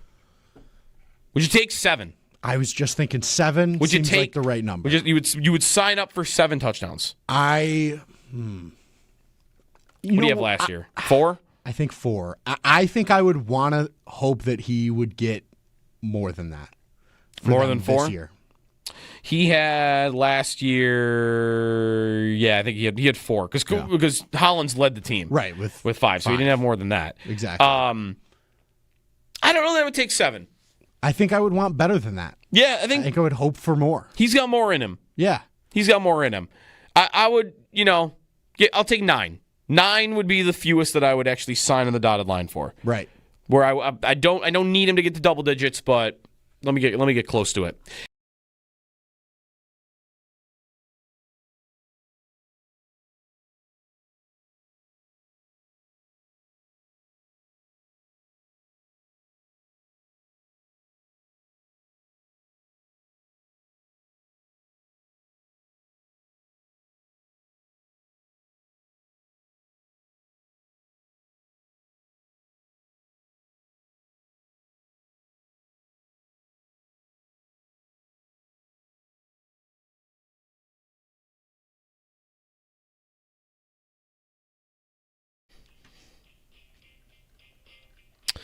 Happy Friday, it's Jeremy and Joe. It's been suggested to me in the last hour that we should do with me in college football what Owen did last week, picking a Premier League team.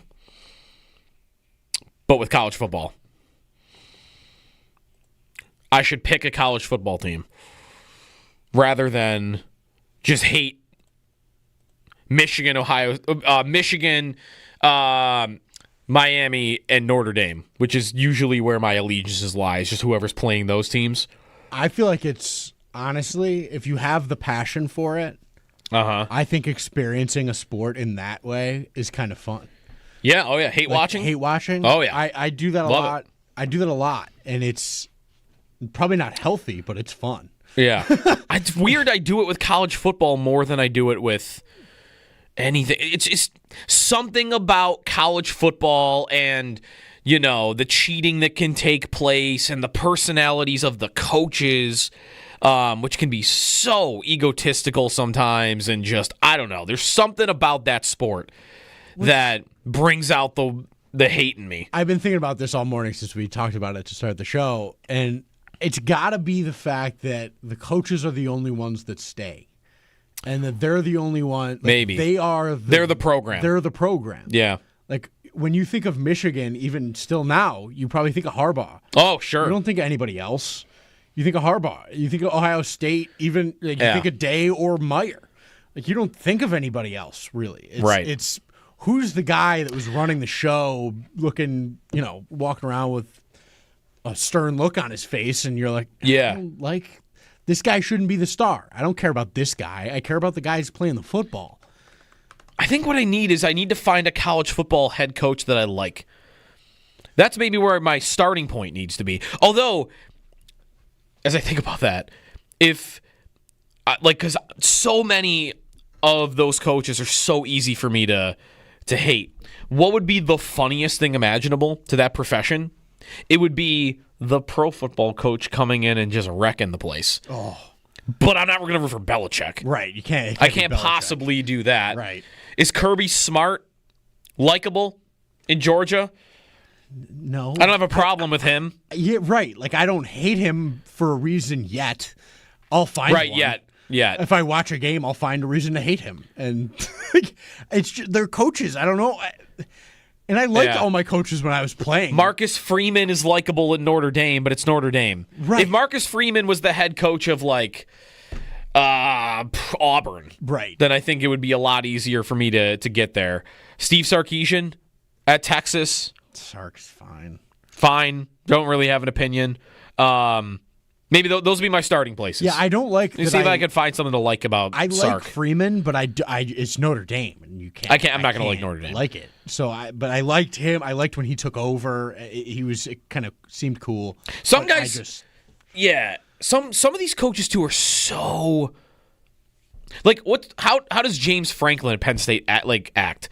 Like, he's getting into it with fans. It's like they're caricatures. He's like, oh, how about the big win now after he beat SMU? Right. And he's like yelling at his own fans, by the way. Like, it's so, look at me. Like, you can't, like, I don't know.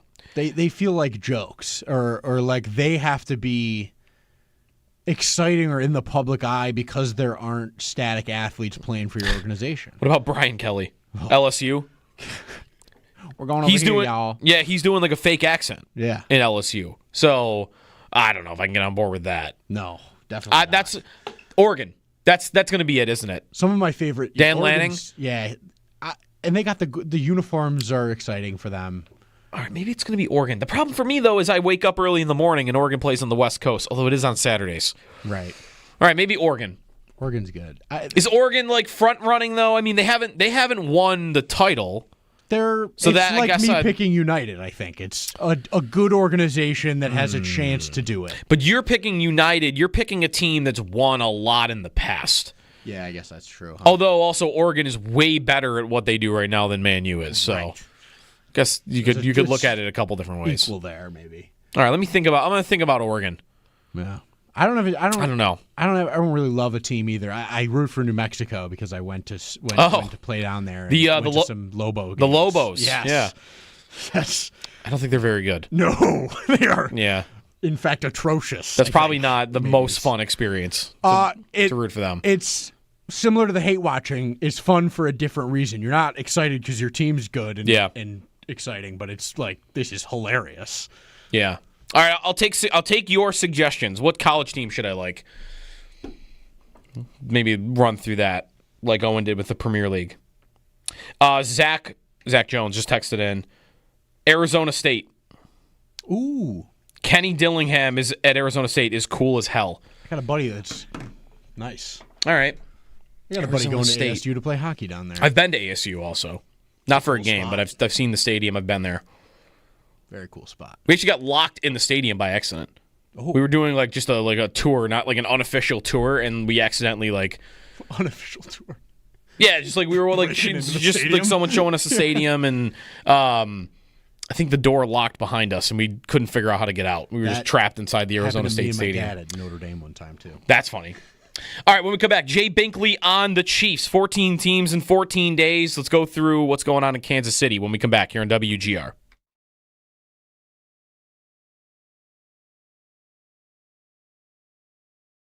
So let's play the what if game a little bit, Sal. Yeah. If there is something with Tre'Davious White that would cause him to miss any amount of time, with Max Hairston also on the injury shelf right now, who would you see as being the next man up? All right, so this is what's wild to me. I think if Tre'Davious White is out for any length of time, I think Dane Jackson to me becomes a starter week 1 right now. Mm-hmm. I think Tre'Davious White is fine, let's say, and he's going to play. I don't even think Dane Jackson makes the team. I literally think it's all or nothing with him. Because you said when we talked about the 53-man roster and you're putting that together, your projection, I think you said like you might not have Jackson on the roster right now. Really, It almost feels like is that a tough depth spot to figure out where a guy could be the next man in, or he could be somebody that's not on the team at all? That could be Ingram too, couldn't it? Or Jamarcus Ingram. It could, but here's why I say what I say. People might think I'm crazy. What do you mean? He's either starting or not on the team based on health. Yes, this is the way I look at it, the way I interpret it. I think that if everybody's healthy, I just don't think there's a spot for Dane Jackson because I think you're going to want to keep Dorian Strong, your 6th-round pick. You don't want to lose to waivers. I think Jamarcus Ingram does so much for you. Special teams, he can play dime safety, inside, outside. I think they like him enough where, like, he's a guy. Dane Jackson really offers you pretty much no versatility. He plays on the outside, and there's probably not a spot for him because of all that. However, I also think that if you have to start one game or a couple games with a guy, I think they would trust Dane Jackson to actually do that on the outside more than Dorian Strong, certainly, and even Jamarcus Ingram, who you need available to be for all those spots, right? Mm-hmm. So to me, it becomes a all or nothing proposition for Dane Jackson. That's the way I interpret it. I don't know. Mm-hmm. You know, what would complicate it? You know, Tre'Davious White, I guess it wouldn't complicate it, but like if it's he might be ready week 1, he might not. Now you have to kind of middle it a little bit, and what do you do there, right? Something like that, if that's the news you get. So, but that's what I think.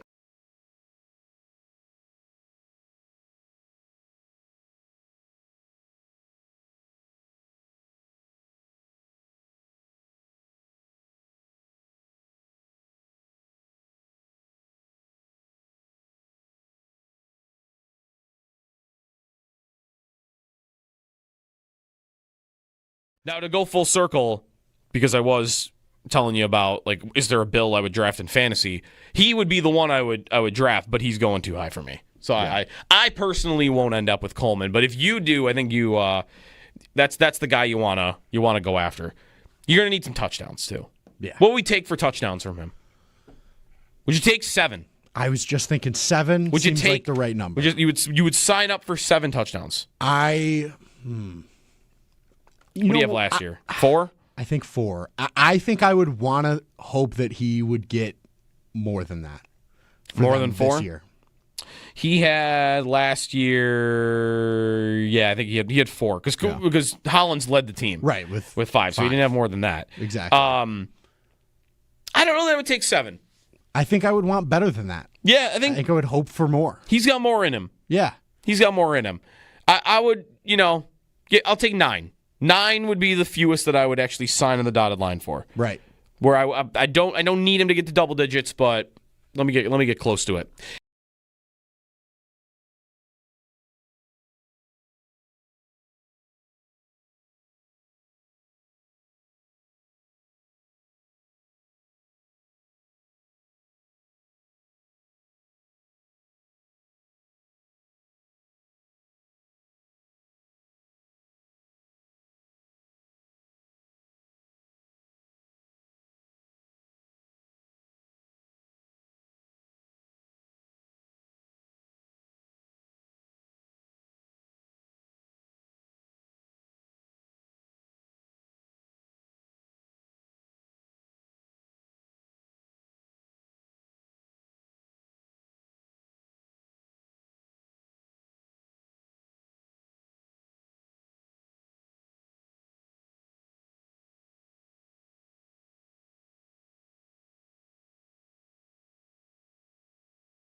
An injury at Bills practice yesterday. Cornerback Tre'Davious White left practice early with a lower body injury. White was injured on a play during an 11-on-11 drill where our own Sal Capaccio says that he hopped off the field with one leg and eventually was carted out of the stadium. The team provided no further update after practice. Christian Benford also left practice early yesterday. However, after practice, when talking to reporters, Benford said he was just fine and just needed some rest. Prior to practice, Bills head coach Sean McDermott confirmed that Josh Allen will not play in the Bills' final preseason game tomorrow.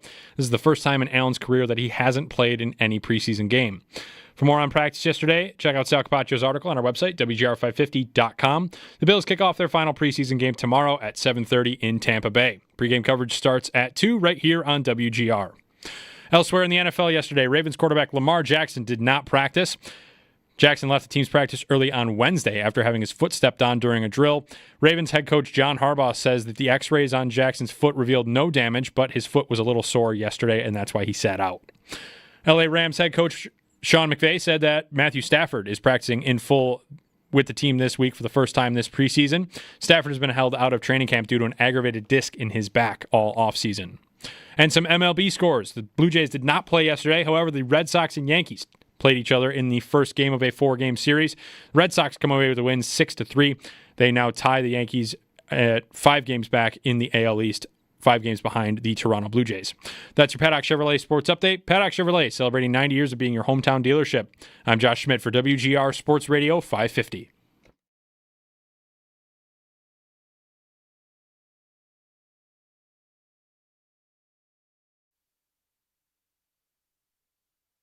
We obviously were well aware of this.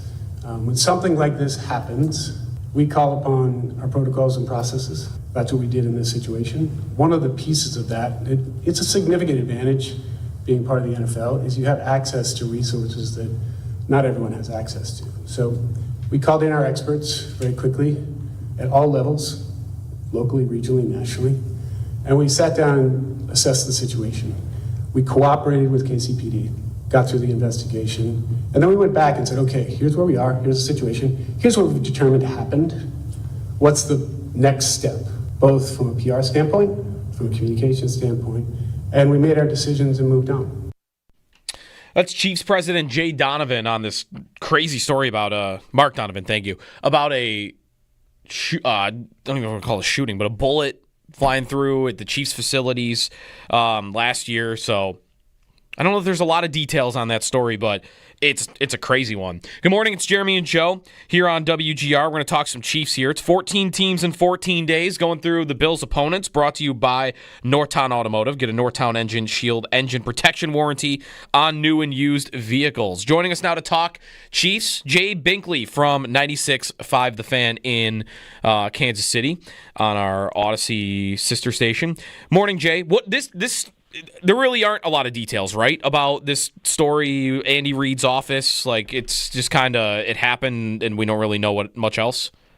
No, we don't. I mean, it's kind of, out of the blue, and it's weird how it, is not in the news at all for, well over a year. It's kind of weird how it happens, and where the stadium sits, it's not exactly, like, near anything either. It's just kind of off, on its own. So it's kind of weird, Yeah, and they've installed bulletproof glass and stuff. So we'll see, right, if they make any more announcements, if there's anything to that investigation. So very weird. Let's get to what's going on with the Chiefs. Before how camp's gone in the season, preseason, are they treating this differently? Because I don't think I've seen much of Mahomes, and typically it's always brought up how he's one of these guys that will play usually at least a little bit in the preseason. Yeah, he's playing tonight. The starters are playing tonight. He did play that opening series in the first preseason game and didn't play in Seattle. Was still, there. And Andy Reid does something that I think is pretty cool. Everybody wears the uniform. Like, everybody dresses out, and nobody goes to the locker room and changes into street clothes. They wear the uniform the whole time. Whether you're playing or not, they're all in their uniforms. They're not, dressed in street clothes or anything else. So I like how he kind of appreciates the game like that. But they didn't play in Seattle. It was a rainy game. It was on turf. So they made the decision not to play. But the starters will play tonight. It is the only preseason game at Arrowhead Stadium. So both Caleb Williams of the Bears will be playing. Patrick Mahomes will be playing for the Chiefs. Now, I'm not expecting a whole lot, maybe 2 series, that's maximum. One series, he hands off, turns the ball over to Pacheco, lets him run it twice, and then throws the ball. So not expecting a lot of action from him. All right, tonight 8:20 Eastern time for Bears and Chiefs, and you're going to get starters on both sides. Week 3 of the preseason, sometimes that's rare. Yeah. So if you're looking for something tonight, what's been the biggest story for the Chiefs so far? And is it, if I could lead you here a little bit, is it Josh Simmons, their first round pick on the offensive line? That's a guy I've been interested in, given that Super Bowl looked so tough for them on the offensive line, and this guy was supposed to go higher than he did, and it was because of injuries. And I don't know, it sounds like all reporting has been pretty good on him so far. Yeah, I think so. And I think it's kind of interesting where they got him. The fact they got a left tackle at the end of the draft in the first round that, to be honest with you, before the injury happened, in October at Ohio State, he was probably going to be the first left tackle taken. He was going to be higher than Will Campbell. He's going to be higher than Kelvin Banks. Was the highest, and all the other teams, passed on him. But the Chiefs, training staff, they gave the mark to Brett Veach to go ahead and draft him. And they've done this before because Trey Smith, the highest paid guard in the National Football League now for the Chiefs, was a 6th-round pick a couple of years ago that a lot of teams passed on, blood clot problems and things like that at Tennessee. And the Chiefs don't typically draft people, with some kind of injury concerns or injury history, but they did, and he turned out well. So props to the Chiefs training staff for giving the green light for Brett Veach to go ahead and draft him. But yeah, Josh Simmons has been the main story, and it's one of those things where maybe it was going to take a while for him, and was he going to sit out of training camp for a little bit, because it is that patellar tendon knee injury, which is a tough injury. Rashawn Slater had just had the same injury for the Chargers, their left tackle. He's now out, and they talk about him being a bigger person. It's harder to come back from. Well, Josh Simmons the same way, but he came to Kansas City with a great attitude. He hasn't sat out once. Was there for many camps, all through training camp, never took a day off.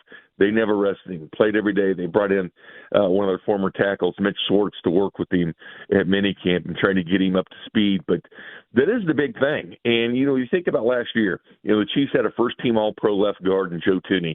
They had Creed Humphrey, first-team All-Pro at center. You had a Pro Bowler in Trey Smith. The one thing, it's a very good offensive line as far as accolades, but obviously with Joe Tooney playing out of position at tackle in the Super Bowl instead of guard where he's at, but they've traded him on to Chicago this year. That's where he's at. But that hole is that left tackle, just how important that is.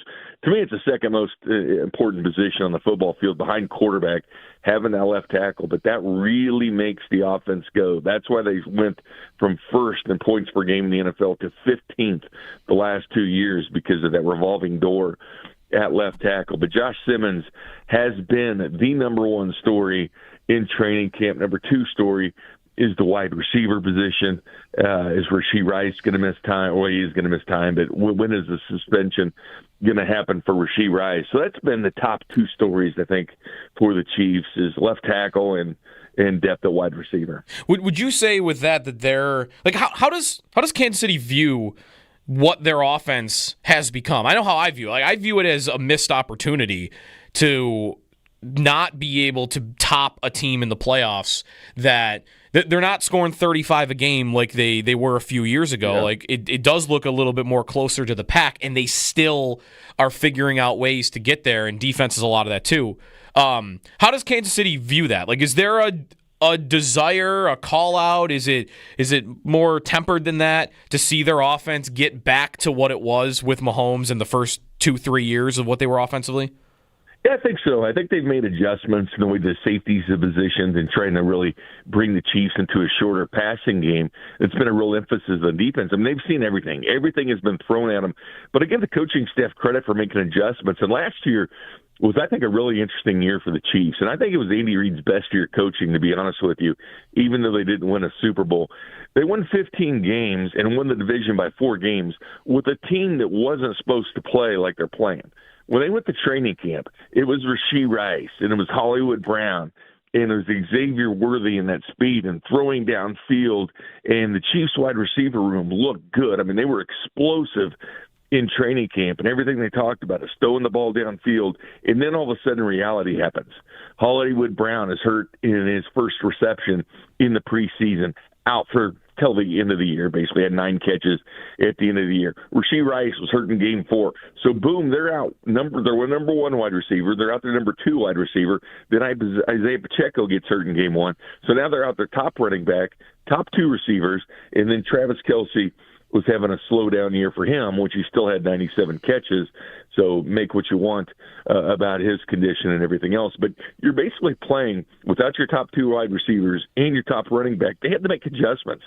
They had to make adjustments to 3 yards in a cloud of dust, a short passing game, because they weren't the team they were in training camp. They had to totally pivot in who and what they were. So, yeah, things were different. I don't think a lot of people realize just how the Chiefs played last year. I know people look at Mahomes' numbers and they're down and what's going on with him, but I mean, you take a number 1 and 2 receiver and a top running back away from any team, and let's see what the quarterback numbers are going to be. But to win 15 games with that group, that goes to a lot of coaching for what they did last year. But yeah, I mean, that certainly they hope to be a different team this year, get focused on being that down the field passing type team they are. And then Xavier Worthy, he had to step up and be the guy. I mean, for a guy that was a first-round pick that, was going to be behind Xavier Worthy or be behind Hollywood Brown and be behind Rashee Rice, he all of a sudden had to step up and be the guy.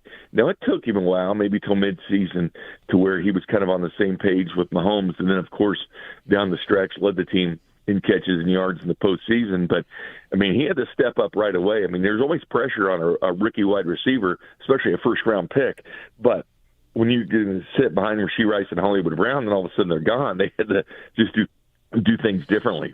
Jay Binkley with us from 96.5, The Fan in Kansas City. Do you think that also caused them to rely more on Kelce during the regular season than they wanted to? Like, would you expect 133 targets last year? Would you expect them to want to dial that back in a big way this year? If we got to figure out the Rice thing, right? Like, he's going to play early on, and Hollywood Brown and Worthy have to stay healthy. But if all goes well, do you think they want to dial back Kelce?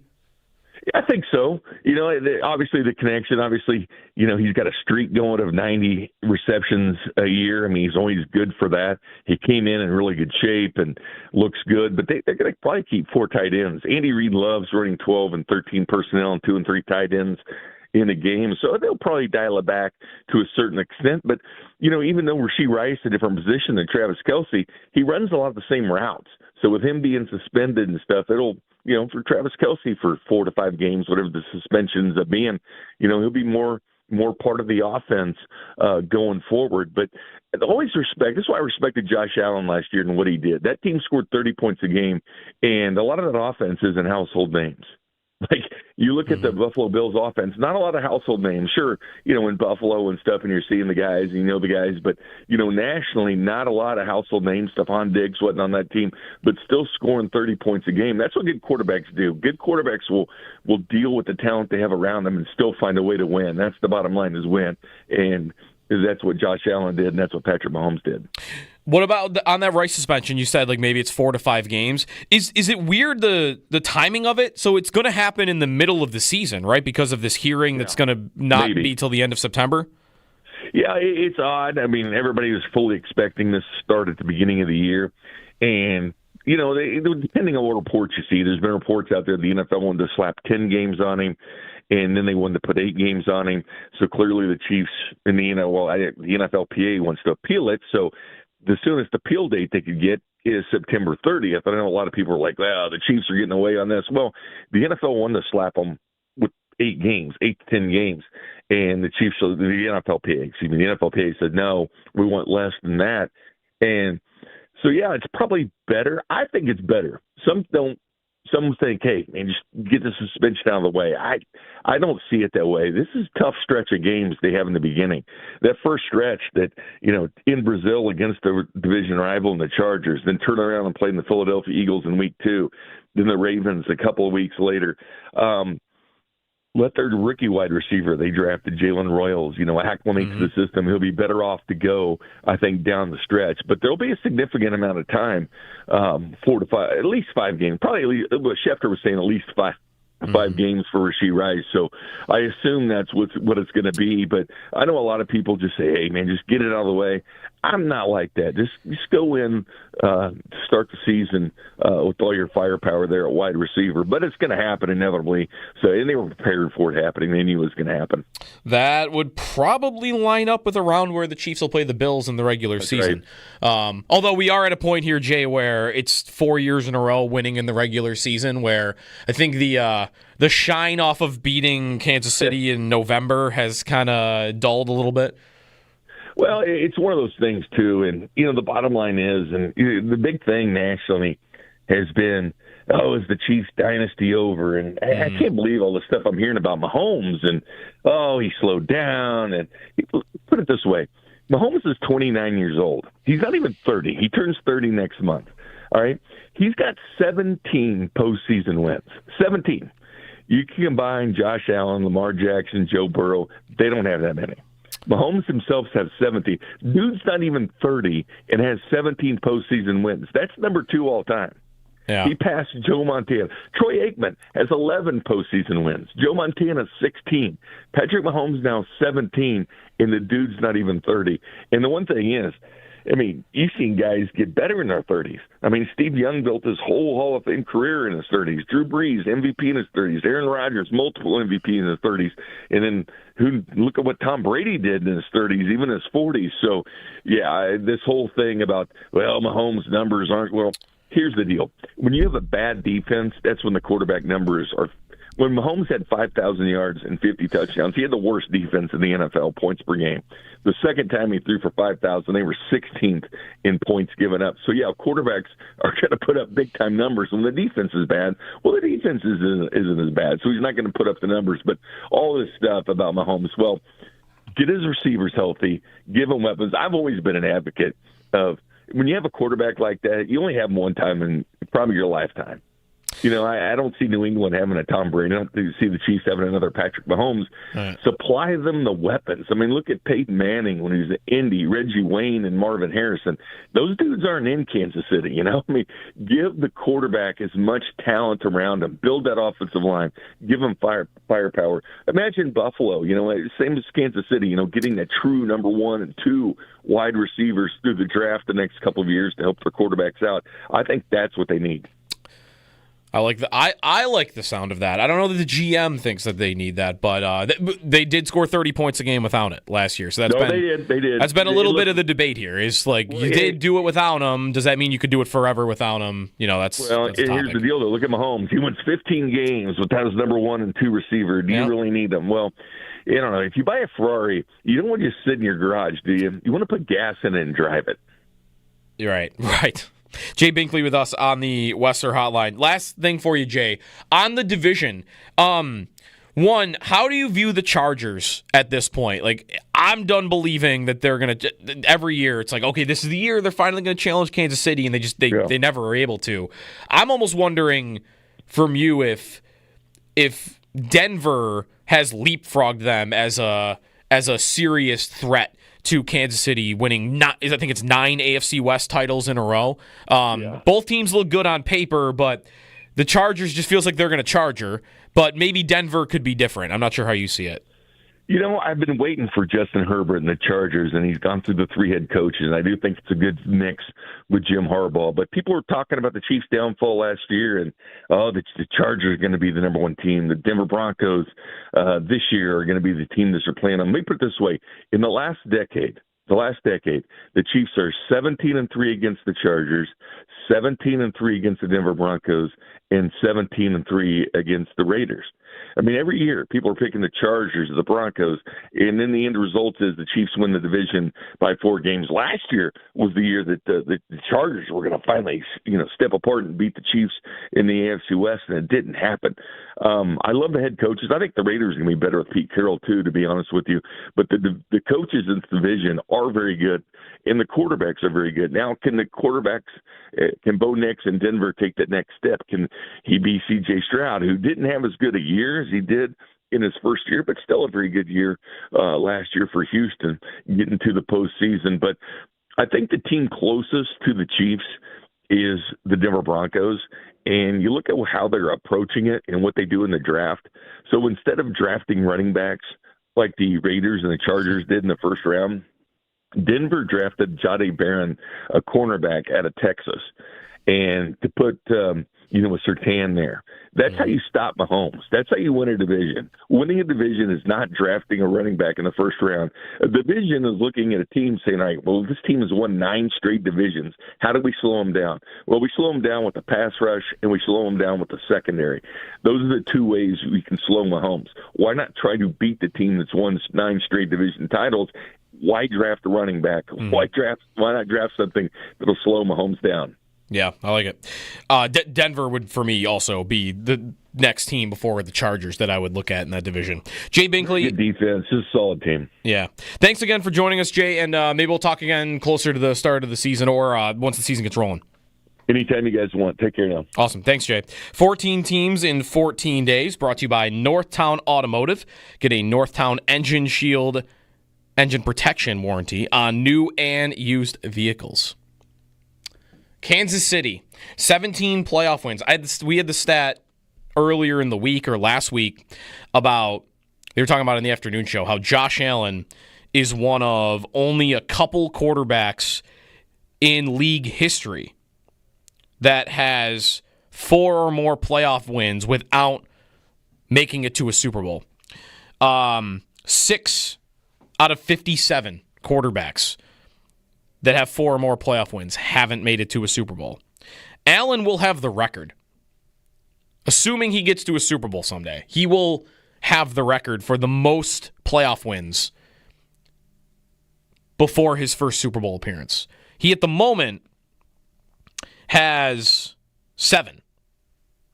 And the record that I see is Joe Flacco with 8.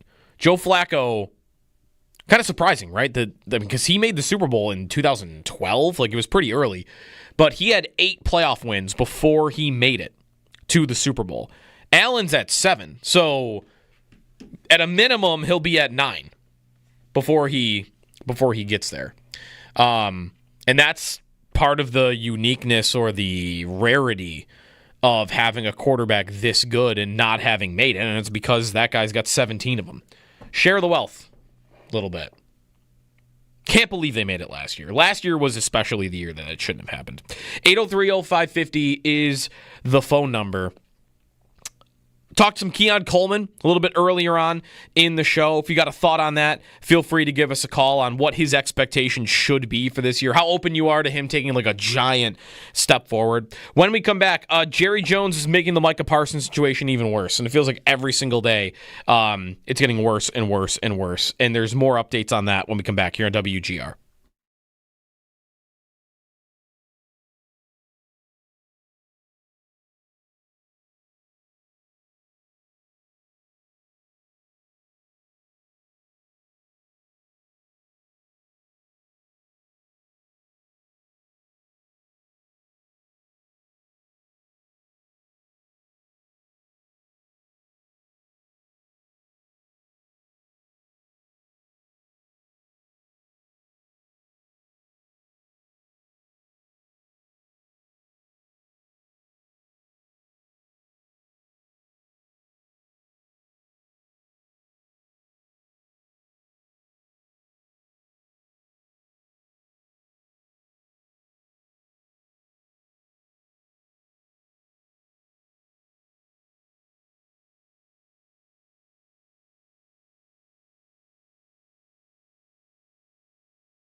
So let's play the what if game a little bit, Sal. Yeah. If there is something with Tre'Davious White that would cause him to miss any amount of time, with Max Hairston also on the injury shelf right now, who would you see as being the next man up? All right, so this is what's wild to me. I think if Tre'Davious White is out for any length of time, I think Dane Jackson, to me, becomes a starter week 1 right now. Mm-hmm. I think Tre'Davious White is fine, let's say, and he's going to play. I don't even think Dane Jackson makes the team. I literally think it's all or nothing with him. Because you said when we talked about the 53-man roster and you're putting that together, your projection, I think you said like you might not have Jackson on the roster right now. Really, right. It almost feels like is that a tough depth spot to figure out where a guy could be the next man in, or he could be somebody that's not on the team at all? That could be Ingram too, couldn't it? Or Jamarcus Ingram.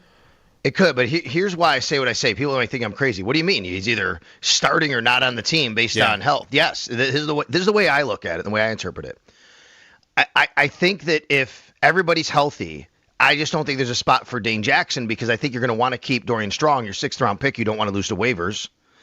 I think Jamarcus Ingram does so much for you. Special teams, he can play dime safety, inside, outside. I think they like him enough where, like, he's a guy. Dane Jackson really offers you pretty much no versatility. He plays on the outside, and there's probably not a spot for him because of all that. However, I also think that if you have to start one game or a couple games with a guy, I think they would trust Dane Jackson to actually do that on the outside more than Dorian Strong, certainly, and even Jamarcus Ingram, who you need available to be for all those spots, right? Mm-hmm. So to me, it becomes a all or nothing proposition for Dane Jackson. That's the way I interpret it. I don't know. Mm-hmm. You know, what would complicate it, Tre'Davious White, I guess it wouldn't complicate it, but like if it's he might be ready week 1, he might not. Now you have to kind of middle it a little bit. And what do you do there? Right? Something like that, if that's the news you get. So, but that's what I think.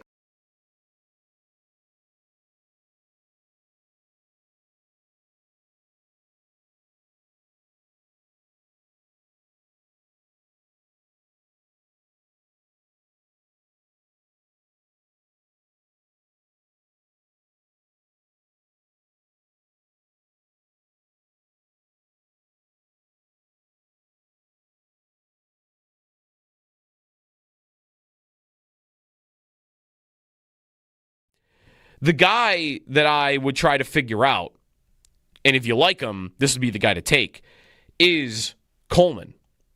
Keon Coleman, I guess it depends who you're listening to. And I'll sell this coming up at 7. When we had either Chris Brown or Steve Tasker on at training camp at St. John Fisher, the words inconsistent were mentioned about him at camp. And I think it's really hard to parse what kind of camp a guy like that is having when daily, every other day, a couple times a week at the least, you're seeing plays from him on social media because of his ability to, he is a stylist when it comes to catching the ball. He's gonna have some pretty catches. He's going to jump up in the air. He is going to have a one-handed catch every now and then. He's going to look like a beast jumping up in the air over somebody and catching the football. And Bills cornerback Tre'Davious White left practice early yesterday with a lower body injury. White was injured on a play during an 11-on-11 drill where our own Sal Capaccio says that he left the field hopping on one leg and was eventually carted out of the stadium. The team provided no further update after practice. Also yesterday, cornerback Christian Benford also left practice early. However, after practice when talking to reporters, he said he was just fine and just needed some rest. Prior to practice, Bills head coach Sean McDermott confirmed Josh Allen will not play in the Bills' final preseason game tomorrow. This is the first time in Allen's career that he hasn't played in any preseason game. For more on practice yesterday, check out Sal Capaccio's article on our website, WGR550.com. The Bills kick off their final preseason game tomorrow at 7:30 in Tampa Bay. Pre-game coverage starts at 2 right here on WGR. Elsewhere in the NFL yesterday, Ravens quarterback Lamar Jackson did not practice. He left practice early on Wednesday after having his foot stepped on during a play, and Ravens head coach John Harbaugh said that the x-rays on Jackson's foot revealed no damage, but his foot was a little sore yesterday. That's why he sat out. Those are your Paddock Chevrolet sports headlines. Paddock Chevrolet, celebrating 90 years of being your hometown dealership.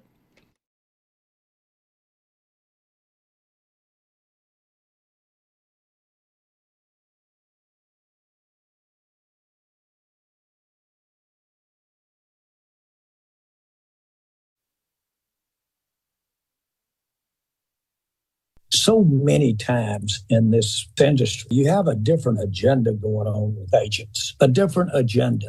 They're playing a game. You tell me, are agents incentivized to not only get the most for that player, but they're trying to get what? They're trying to get other players because they got a high agenda for that player. That's their incentive, okay? Attorneys, exactly the very same way. And as you know, I do a lot of business. I do a lot of business straight with the principals, not with the attorneys. I do my time when the deal gets done face-to-face with the principal, not with the attorneys, not with the agents. So I'm just saying that nobody appreciates Micah Parsons any more than the Cowboys or me. Nobody. Nobody has ever offered him more money than I have to play football, period. Well, okay, what is that to say, Jerry Jones? No one has ever offered him more money. You're the only one that can offer him money. No one else is allowed to offer him anything. This guy. He went, that's on the Michael Irvin podcast. He did a full interview and more nonsense. So there's another quote that's making the rounds more than that one about they made an offer to Parsons, and Parsons' agent response was to take the offer and shove it up your expletive. That was the response. He's probably exaggerating that, I'd imagine. Or maybe he's not.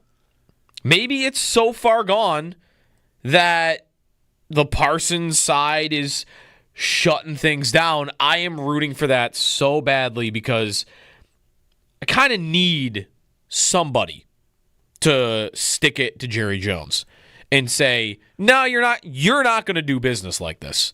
And not see consequences of it. Your consequence of doing business like this is you're going to lose your superstar pass rusher. It is unbelievable watching him at every turn steer his franchise into disarray. It happens every year with a guy, and I think he's finally run into a guy that's going to be like, all right, you want to play the game? Yeah. I'll play the game. Let's go. Like, Micah's got Denzel going on First Take or whatever to go yell about how dumb Jerry Jones is. When Denzel Washington is getting involved, you know it's a saga. Like, what are we doing? Like, Jerry wants to ramp it up. All right, let's ramp it up. And Josh was just telling me, like, Micah's deleted all his Cowboys stuff. That was the other thing that happened yesterday. He scrubbed the Cowboys from all social media. That's always the next step in these things. His bio now says Penn State 2021 period. TBD. Okay. And then Bills. Yeah, right. And then the picture on his header is him at a podium after the Cotton Bowl, I believe. Okay. And I don't know what his profile picture is. I couldn't see that, but it's not a Cowboys thing. There's no Cowboys stuff anymore. Yeah. Yep. All right. I would love for him to get out of there. I'm split, though, because I would love to see him get out of there and also kind of want him to wait a year until the Bills have the ability to probably do it. Because as of right now, they definitely do not. He's a $24 million cap hit that you have to take on before you're allowed to pay him. So that's not happening. But if you want him out of Dallas, which I think would be hilarious, and I think I would love to see that happen to Jerry Jones. Yeah. For him to realize, like, you're not good at this, dude. Like, yes, you're great at... What is he even great at? He made a smart investment. He spent $100 million on the Dallas Cowboys 35 years ago. Right. Yes. Good job. Unbelievable decision. You have inflated the wealth of that franchise tenfold.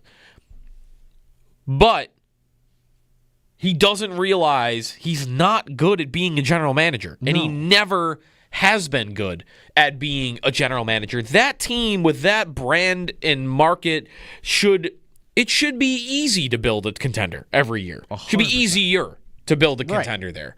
And he hasn't been able to do it. So at the moment, by the way, the Bills are not joined by many other teams as having not much cap space. At the moment, this is from SpotTrack, the Bills have $1.7 million in cap space. $24 million you have to have available to take on Parsons. There are 18 teams in the league that don't have to do a single thing and can fit in the $24 million for Parsons. And there are good teams in here. That seems crazy to me. Detroit. Yeah, I don't know how this is possible. Like, how does Detroit have $51 million in cap space at the moment? Yeah. How does... Well, because Goff does... Well, he gets No, paid. Goff gets paid. No, The Chargers, $43 million in cap space. The Steelers, $35 million in cap space. Just going through some of the good teams. Minnesota, $31 million. Green Bay, $31 million. How do the Eagles have $29 million in cap space? They've got 80 billion void years that they're going to have to That's true. pay the universal toll for. Cincinnati, $27 million, but they don't even want to pay their own guy. Denver's got $24 million. So, like, those are some of the teams. Yeah. Kansas City is sitting with 20. I mean, they could, I'm sure, easily create 4 more to get Parsons if they wanted. So I don't know. I don't know how all these teams have this cap space. New England is sitting at the top. They have $60 million. And I've seen a lot of Patriots Twitter like demanding they go after Micah Parsons. I'm glad I don't have to be afraid of that. I'm glad because him coming into the division would be a little bit terrifying. Yeah. A little bit. Like, I'm not going to go as far as to say that if New England got him tomorrow, I think they would win the division. I do not think that. I think they get scarier. They definitely would get scarier. If May works out even a little more than he did last year and you've got that guy, that's freaky. That'll change you. How have players reacted to New England since Brady left? Nobody wants to go there. No. Nobody wants to go there unless you're getting a crazy overpay. Right. Look at their hunt for receivers. For 5 years, they were trying to get a good veteran receiver, and they couldn't get it. They couldn't get Brandon Ayuk to take his money. They were willing. The reporting was they were willing to trade for. They were willing to meet the 49ers asking price when Brandon Ayuk was on the trade market, which was crazy. And were willing to pay Ayuk what he wanted. Why didn't the deal happen? Ayuk didn't want to go there. Right. Why did Chris Godwin not go there? Chris Godwin got offered $20 million less on his current contract with Tampa. What do you do? I'm going to stay in Tampa. Diggs goes there only because they probably offered him $20 million more than anybody else was offering. Off a torn ACL, they gave him a massive contract. It's a 3-year deal, isn't it? And for a 3-year deal also, right? I don't think many teams were going to try and give him that. So that's just receiver, but that's kind of how all of it has felt in New England. They got Milton Williams, so it's not that they can't get anybody. But, man, I can't see New England being at a point where they're drawing a player like that. And I don't think I have to worry about Miami or the Jets. So I'm kind of glad. New England's got the most cap space in the league, and I feel like they're not in a place where they can draw the guys that they could spend that money on, like a Micah Parsons. I'd be curious how much May changes that for them. Because if I was a guy like Parsons that was looking for a new spot to go get paid a boatload of cash, and I was looking around and I look at New England, and like you said, like people don't want to go there. Maybe the owner's a little odd. The situation, it's not the best place to live, whatever. But I think the real issue is they didn't have anybody throwing the football. And they didn't have anybody to lead their team. And their head coach was not really settled into. That's the other thing. And I think all of that is trending towards being rectified. I think Vrabel's good. I think Vrabel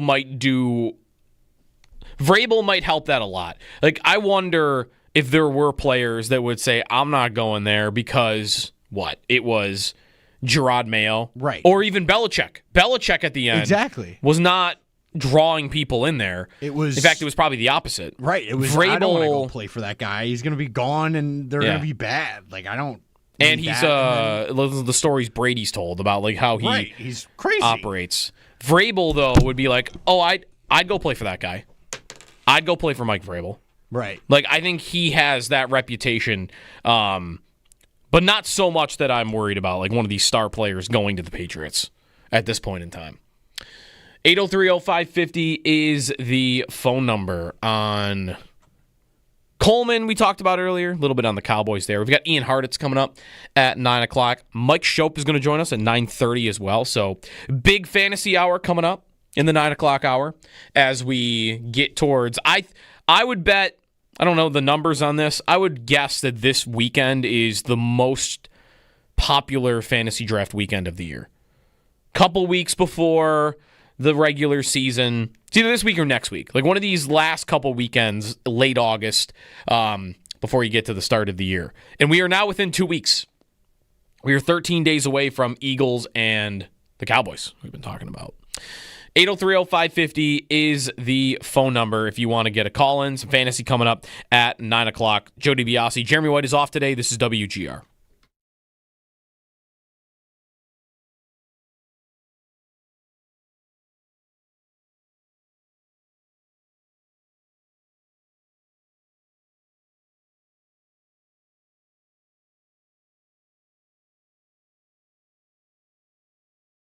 Dable, now he's got the young quarterback under center. And they're interesting to me right now because I am really thinking about Dable with a potential return to the Bills as offensive coordinator. If Joe Brady gets a head coaching job, which I think is coming. Like I would be surprised if he's not a hot candidate again this coming offseason, after this coming season. And Allen's tight with Dable. I think he'd want him back. McDermott has loosened up a lot, I think, and maybe there's a rekindling that could happen there. Maybe they could work together again. So that, like, to me, whether Dable lasts past the season or gets fired is very interesting, and I think could affect the Bills. So let's play the what if game a little bit, Sal. Yeah. If there is something with Tre'Davious White that would cause him to miss any amount of time, with Max Hairston also on the injury shelf right now, who would you see as being the next man up? All right, so this is what's wild to me. I think if Tre'Davious White is out for any length of time, I think Dane Jackson, to me, becomes a starter week 1 right now. Mm-hmm. I think Tre'Davious White is fine, let's say, and he's going to play. I don't even think Dane Jackson makes the team. I literally think it's all or nothing with him. Because you said when we talked about the 53-man roster and you're putting that together, your projection, I think you said like you might not have Jackson on the roster right now. Really, right. It almost feels like is that a tough depth spot to figure out where a guy could be the next man in, or he could be somebody that's not on the team at all? That could be Ingram too, couldn't it? Or Jamarcus Ingram. It could, but here's why I say what I say. People might think I'm crazy. What do you mean? He's either starting or not on the team based on health. Yes, this is the way I look at it, the way I interpret it. I think that if everybody's healthy, I just don't think there's a spot for Dane Jackson because I think you're going to want to keep Dorian Strong, your 6th-round pick. You don't want to lose to waivers. I think Jamarcus Ingram does so much for you. Special teams, he can play dime safety, inside, outside. I think they like him enough where, like, he's a guy. Dane Jackson really offers you pretty much no versatility. He plays on the outside, and there's probably not a spot for him because of all that. However, I also think that if you have to start one game or a couple games with a guy, I think they would trust Dane Jackson to actually do that on the outside more than Dorian Strong, certainly, and even Jamarcus Ingram, who you need available to be for all those spots, right? Mm-hmm. So to me, it becomes a all or nothing proposition for Dane Jackson. That's the way I interpret it. I don't know. Mm-hmm. You know, what would complicate it? You know, Tre'Davious White, I guess it wouldn't complicate it, but like if it's he might be ready week 1, he might not. Now you have to kind of middle it a little bit, and what do you do there? Right? Something like that, if that's the news you get. So, but that's what I think.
Welcome back. It's Jeremy and Joe here on WGR. No Nate today. He threw the steak sub topic into the ring the last couple of days. And have we all had steak subs since then?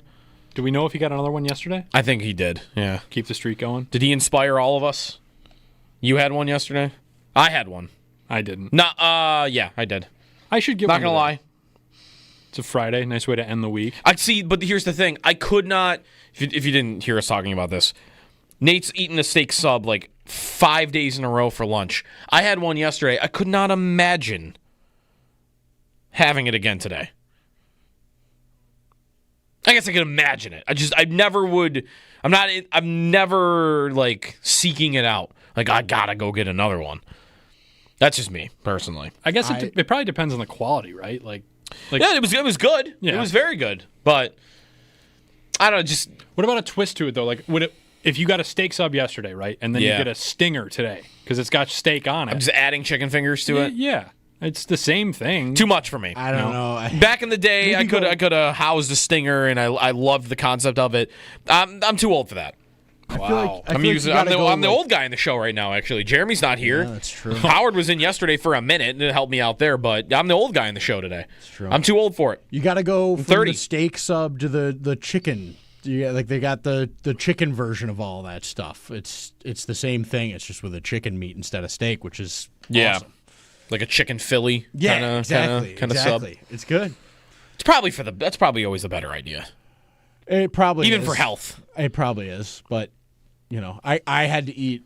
We would get those on the way back. I think it was from Odessa on the bus. We would go stop at this place. Okay. And we would get them, and we had to play a lot of home games there because we couldn't play at our hometown because COVID was happening. It was crazy. Yep. And so I probably ate 75 of those subs in like 3 weeks at one point because it was just, this is what you get. This is where the team has a relationship with this store.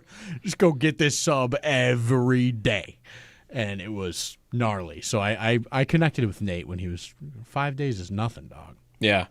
803-0550 is the phone number. Zach in Buffalo is next up. What's up, Zach? Hey, while we're on the Nate topic here, Joe, I'd love to ask a question here that I think everybody's been wondering. Okay. We're talking about the 40-yard dash, and I want to know what exactly, I guess, didn't happen here. What went wrong? So what went wrong here is when we first talked about it around draft time, I had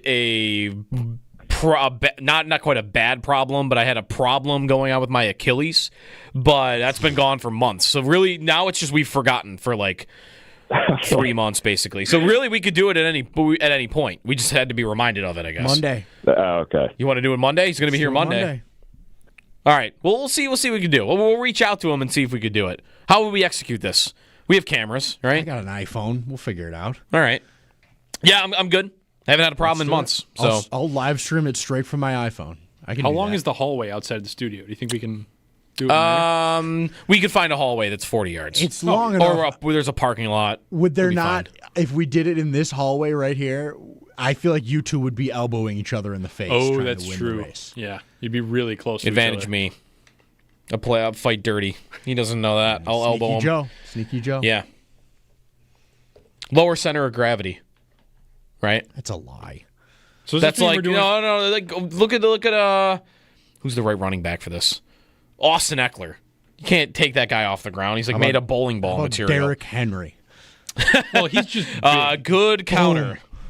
Good counter. He's just a big human. He is just big, right? But he is bigger. He does not have a lower center of gravity. That would fly in the face of that theory that's an advantage. Yeah, well, I'll race Nate. We're going to do a whole WGR combine, or are we just doing the 40? Do the if you want to set that up, I think next February would be a good time to probably to execute that one. Yeah. That could be a slow time of the year. Anyway. Some planning. Yeah. An August combine just doesn't seem... That doesn't seem right. Doesn't seem proper. Doesn't seem right. 8030550 is the phone number. Ian Harditz is going to join the show coming up in the 9 o'clock hour. Mike Shope as well. Get some fantasy in along the way. Ask about Coleman. We talked about Coleman earlier and what his ceiling might be this year, the expectation for a breakout, because it feels like he's having a very strong camp. I'm always left to wonder, though, is that feeling only out there because of the highlight reel videos? Because he's always going to have more of those. And he even did last year when he had an inconsistent camp. You're still going to see 2 plays a day that he's going to pull off that nobody else can. But we'll talk about that with Ian Harditz coming up next on where you should draft them. Big fantasy draft weekends coming up as the season is now less than 2 weeks away. It's Jeremy and Joe. Jeremy's off today. This is WGR.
Good morning. Injury sustained by Bills cornerback Tre'Davious White yesterday at practice. He left practice with a lower body injury.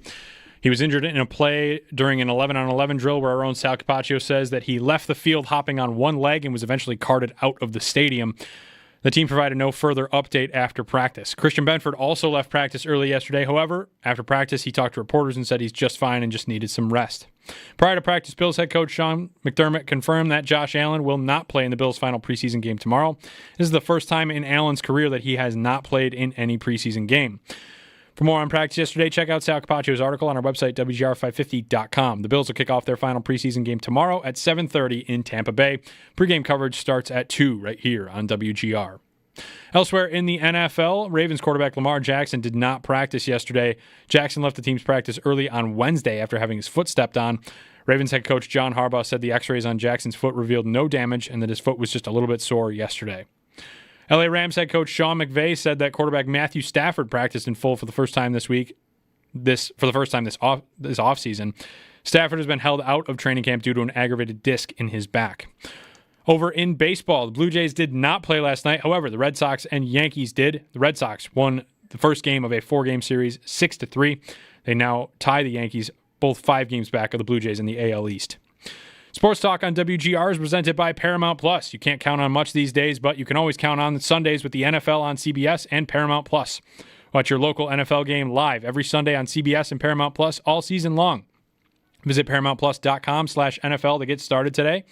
That's your Paddock Chevrolet Sports Update. Paddock Chevrolet, celebrating 90 years of being your hometown dealership. I'm Josh Schmidt for WGR Sports Radio 550.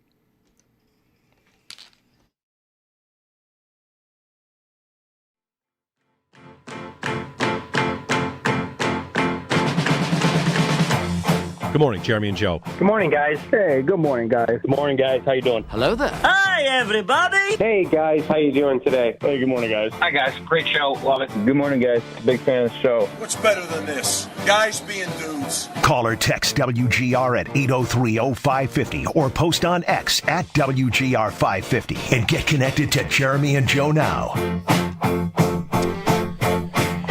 Welcome back. It's a beautiful Friday.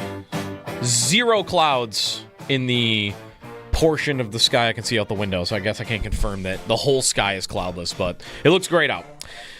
As we get you to your weekend, one of the biggest fantasy draft weekends of the year. I'd imagine this week, next weekend are probably 2 of the most popular weeks of the year for drafts. I got a couple. I know the guys in here have a couple. I got to get my guillotine league scheduled as well. That's going to be probably like day before the season, I would expect. You get some cramming there. Now on the Western Hotline, as we talk some fantasy, Ian Harditz from Fantasy Life, fellow passenger on the Jordan Mason hype train, joins us on the Western Hotline. Morning, Ian. Thanks for hopping on.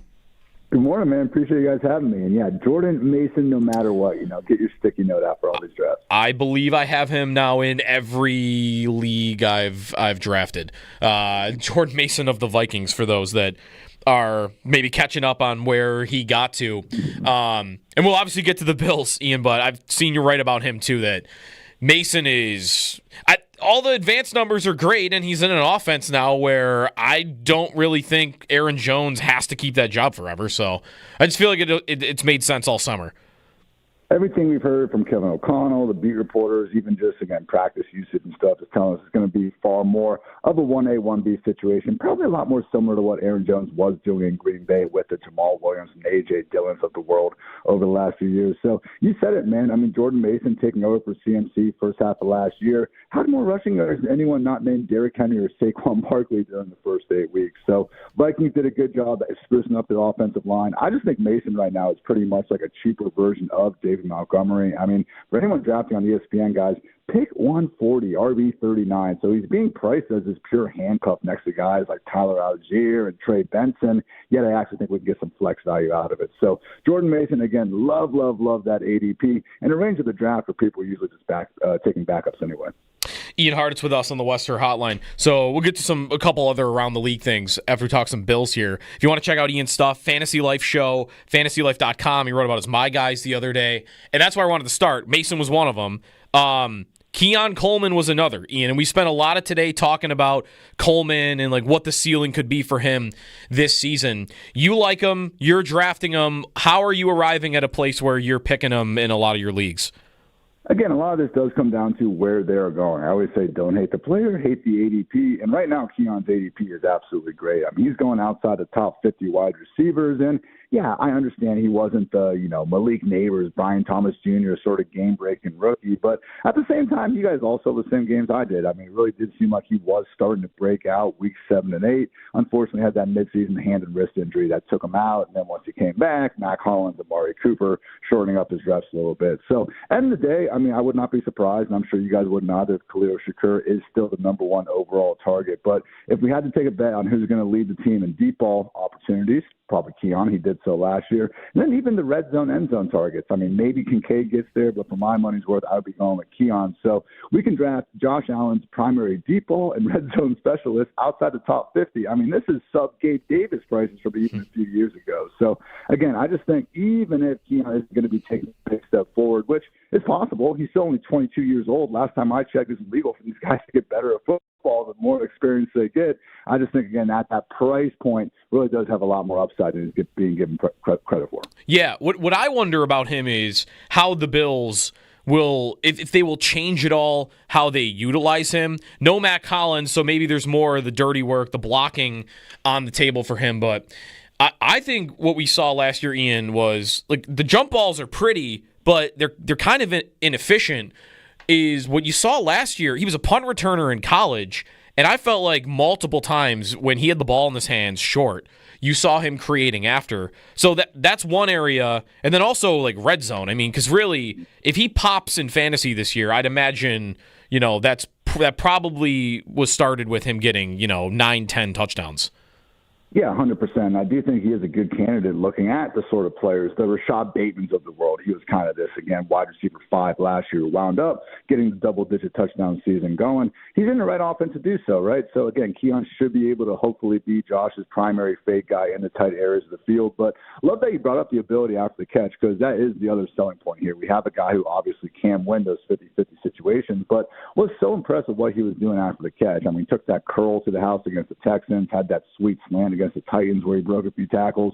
Ultimately, per next-gen stats, Keon was the number one wide receiver in yards after the catch, above expected per reception last year. So the only other guys to do that since 2018 have been Deebo Samuel, DJ Moore, A.J. Brown, and Jalen Waddle. So really good company there for Keon. And again, I would love to see the guys separate a bit more too. But when he drafted, everyone seemed to be in agreement that he was a bit more of a project wide receiver than normal. So we got the athletic ability. We know he can go up there and get it. He seems to have that dog in him as well. Let's get, a little bit more polished routes, hopefully year 2 in the system, and we'll see what happens.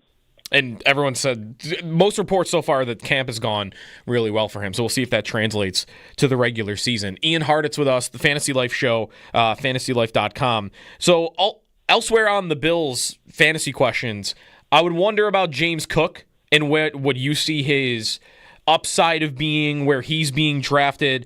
My wonder, Ian, is can it match what it was last year without the touchdowns being the same? He was, depending on where you look, like RB8 last season with 16 touchdowns. And that kind of leads me to think, well, that's the best case scenario. And do I want to be drafting a guy that early where it feels like if everything goes right, that it's going to be RB8 ranking overall?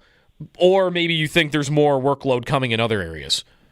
It was just wild to see how it worked out for him last year, because I was drafting a good amount of James Cook last season, but if you would have told me he was going to finish with 42 fewer touches that he had in 2023, I just would have assumed that I kind of whiffed on that pick. When you mentioned it, man, scoring all those touchdowns, things worked out just fine. So, again, RB11 on a per-game basis last year. The year before, he was RB19. So the fact you can buy him as kind of close to that RB15 range, I think it's a pretty nice sweet spot for the guy. And, hey, if the touchdowns do end up decreasing, hopefully the receiving workload gets going again, because, I mean, that really has been the one part of his game that I feel like hasn't been totally tapped into. Now, I've seen it, guys. There have legit been 4 or 5 drop touchdowns usually on those wheels over the past 2 seasons. But I always say, kind of like talking about Will Fuller back in the day, as bad as it sucks to see these guys drop a touchdown. You got to be pretty freaking good to get open enough to drop a touchdown in the first place. So I still do think James Cook is a plus receiver. I know they have Ty Johnson to help do a lot of that third down work as well. But, man, they just paid him. So if there was ever be a time to maybe spruce up, give him an extra few touches per game,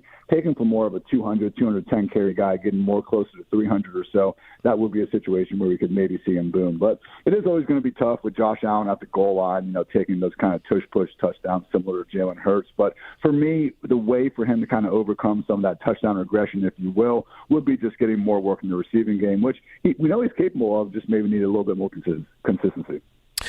The last bill I would want to get with you on is Dalton Kincaid, and I guess maybe that comes down to how you're drafting tight ends this year. I'm finding myself doing it early, either Kittle early on, or if I have a chance to get McBride, and not waiting on the position. If you do wait on the position, or maybe it doesn't fall your way, do you like Kincaid as one of those back end tight end one options, or are there a lot of other guys you like more?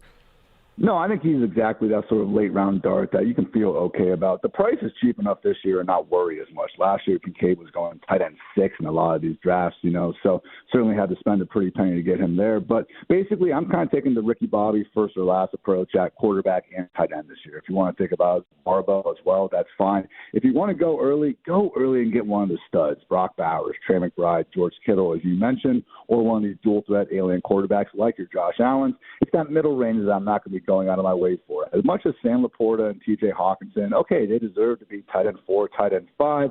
I just think that when they were going 50, 60 plus picks ahead of some of these other guys going, after the pick 100, I'm more willing to wait because there are still such good running backs and wide receivers on the board throughout those middle rounds. So for me, that kind of first range of tight ends I really want to attack is actually going to be Packers, Tucker Kraft. And we also have the first-round rookies in Tyler Warren and Colston Loveland. But right after them, you have the Jake Fergusons and Dalton Kincaids of the world. And, it is one of these situations where anyone that's been playing fantasy, you've been hurt by Kyle Pitts a few times over these past few years. So I'm hoping Dalton Kincaid isn't quite on that same sort of trajectory. But it is a position where we regularly see it take a little bit longer to produce these high-end numbers, both in real life and fantasy. So we've gotten spoiled by Sam Laporta and Brock Bowers over these last 2 years. But, it just takes Kincaid till year 3 for him to actually put together a big season. Wouldn't be the biggest anomaly that position has ever seen.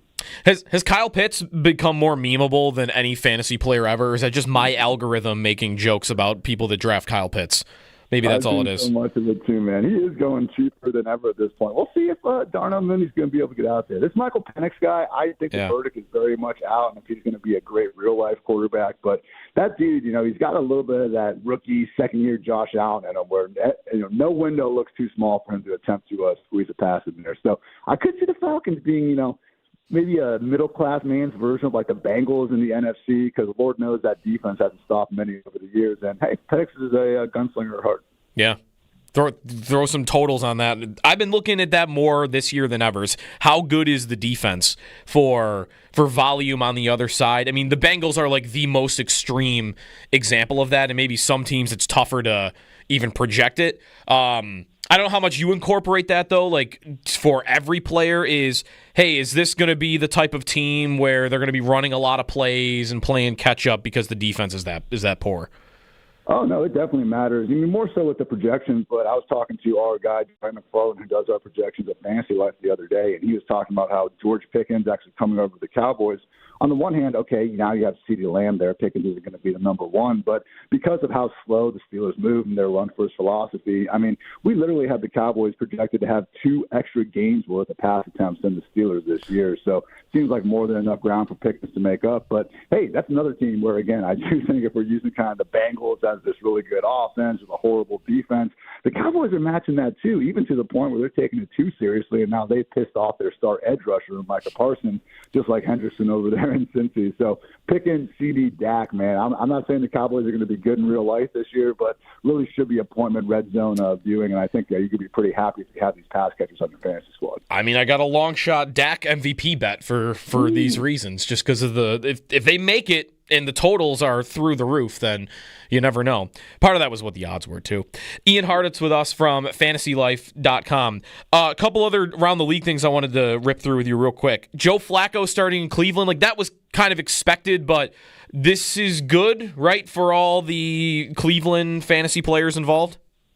Oh, it's great. I mean, especially relative to the other options, which are a pair of very unproven rookies and Kenny freaking Pickett out here. So with Flacco, man, over these past 2 years, the turnovers have been there. I mean, he rolled off his couch, got the next chance, got probably final chance to be in the NFL. And I mean, he's going down shooting, man. This dude is throwing the ball to his heart's desire, basically like another version of Jameis out there the way he's been playing. But if you do control for the games where Flacco has been, just coming in late or coming in for an injured Anthony Richardson, he actually has more passing yards per game than Joe freaking Burrow over these past 2 seasons. So David Njoku, Jerry Jeudy, even Cedric Tillman, I do think the Browns are going to have some opportunities to put up some pass game numbers as long as they do give Flacco the chance to start. That said, just long term, unless Flacco is just absolutely killing it, which to the guy's credit, he was down the stretch in 2023, I do think they're going to be turning back to Pickett or finding out what they have in these rookies sooner rather than later. So fun September, and hey, Browns got the Bengals in week 1, man. That should be a pretty fun shootout right there.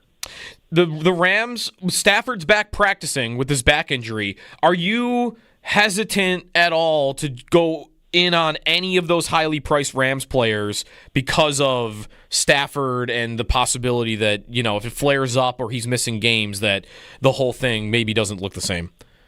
I think Puka and the way they use him near the line of scrimmage is as QB-proof as you could ask for. Kyron and Devontae Adams, if you want to use it as more of a tiebreaker, I mean, they are going round 3, round 4. There's plenty of other awesome players. So I would not besmirk, anyone for choosing to do that. I will say, look, Jimmy Garoppolo, I'm not going to sit here and try to, be the biggest Jimmy G apologist in the world. But if you had to go team by team and rank these backup quarterbacks, Jimmy G is going to come out near the top. It is funny to me how we're acting like, no Stafford going to Garoppolo. It's going to be like the Rams going from this top 5 offense to looking like the Saints when Jimmy G literally leads the NFL history in yards per attempt. So he is a system quarterback. I get it. But, man, that Rams system with Sean McVay, with Puka, with Devontae Adams, I wouldn't exactly put them in the Eagles or the Vikings tier of teams where, again, just the most QB-friendly offensive environments out there. But Rams are probably in that top 5, top 6. So, again, Puka, number 1 for sure. But if you do see Devontae or Kyron slotting, man, I would not let them get into anything close to round 5. And then the Commanders. So it looks like they're going to trade Brian Robinson, Bill Krosky Merritt, or in your apps, Jacory, if you're looking for him.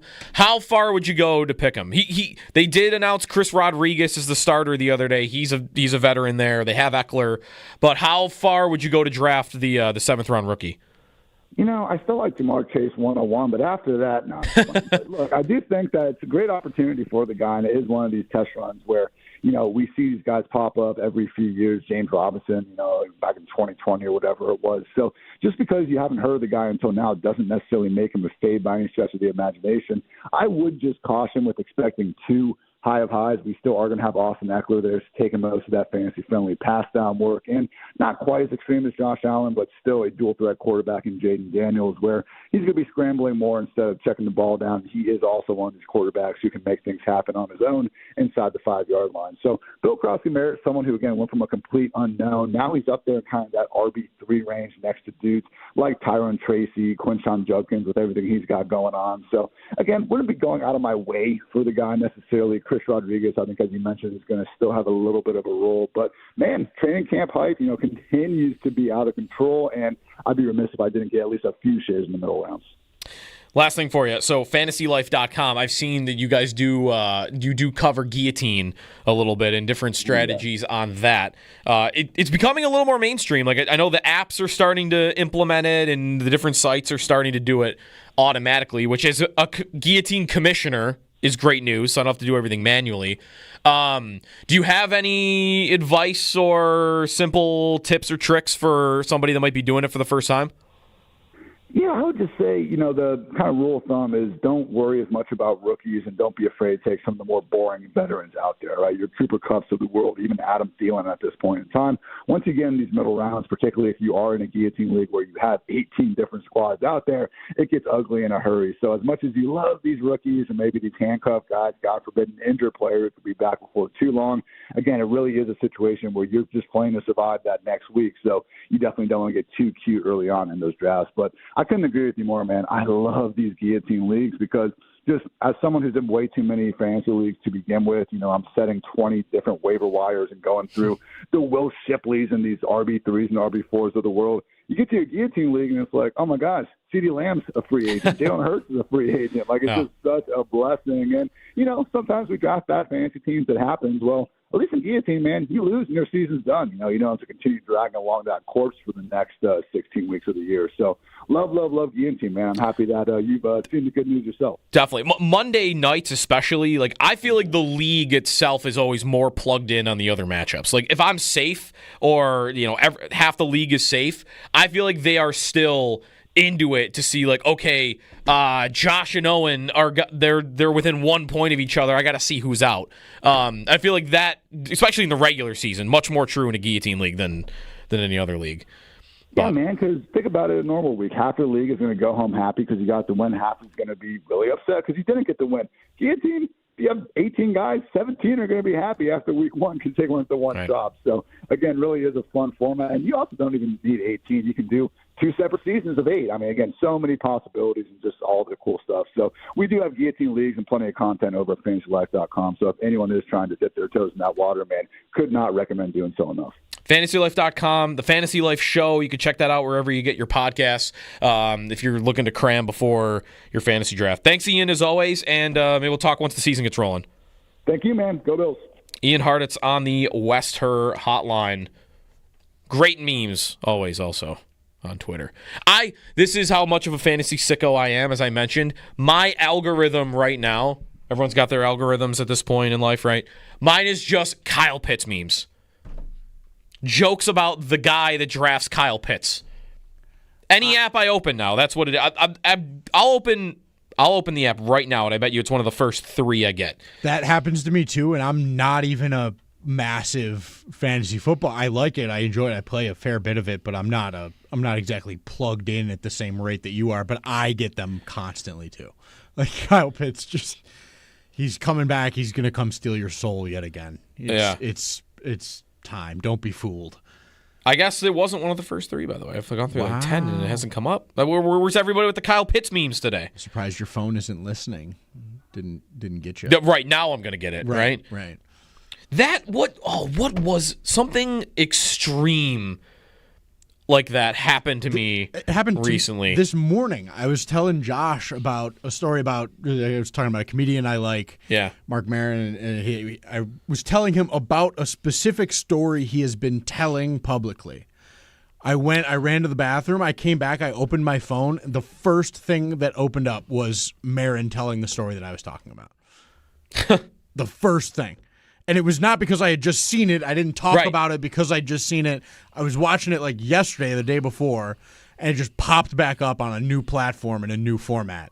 And it was just, oh yeah, here's this thing you were just talking about 30 seconds ago. My wife has bought an app. Not bought an app. She downloaded an app. I think it's free. That stops you when you open one of the TikTok or Instagram.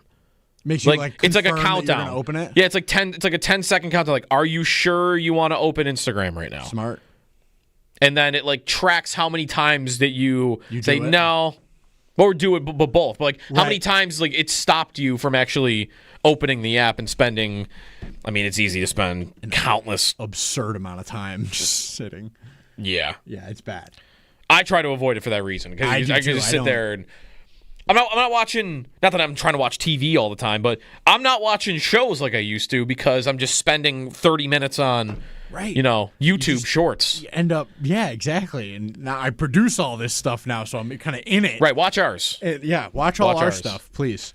And, you realize how much of that stuff is out there. It's just pumped out all day, every day. It's wild. And people just consume it all day, every day.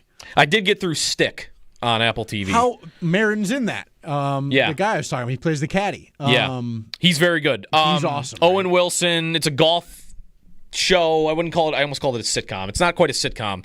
On Apple TV, which every show I've ever watched on Apple TV I love. What is up with them? Every show is so good. The acting, they have great actors in every show. You could tell how much money they're putting into the production and the writing. This was the first show I would say it was okay. That's what every other show I've watched is unbelievable. This one was like, that's fine. I've heard that too. Even Maron actually mentioned he was like, it was fine. Do you know the part though that I wonder if others would like it more than me, who's a golfer, who I can't take it seriously when every other episode, the big dramatic moment of the episode, he's got 100 yards to the hole, and he's tied for the lead. And it goes in. Oh, he's holing out? He's holing out from 100 yards every other episode. Like, come on, give me to the real world a little bit. That sucks. Like, come on. Put it to 2 feet. That's tough. It's still a great shot. I watched the first episode maybe a week ago. I just haven't had time to go back and finish it. And I was like, this looks okay. I love Marin, so I was like, I'll watch it for that. And that makes me not even ever want to go near it again. It is good. It's good. It is worth your time, but those are the couple moments that might drive you crazy. Yeah, that'll get to me. Surely this one's not going to go in, right? And then it goes like, all right, what are we doing now? We're skipping the ball off ponds into the hole on purpose. Just okay. Oh man, all right. But there's only a couple moments like that. Any one of those, I'm maybe gonna throw my TV out the window. This is really just a life, isn't it? We complain about the weather. We go back and forth to complaining about the weather and complaining about the things we watch. Yeah, right. Back and forth, back and forth. What's happening? How do we feel? Yeah. It all sucks. When we come back, more fantasy chatter, just a little bit more. Mike Shope coming up. He's on his way to Louisville for a fantasy tournament / draft, more so. As your drafts are coming up, Mike's going to join the show after this. Joe DiBiase, Jeremy White's off today. This is WGR.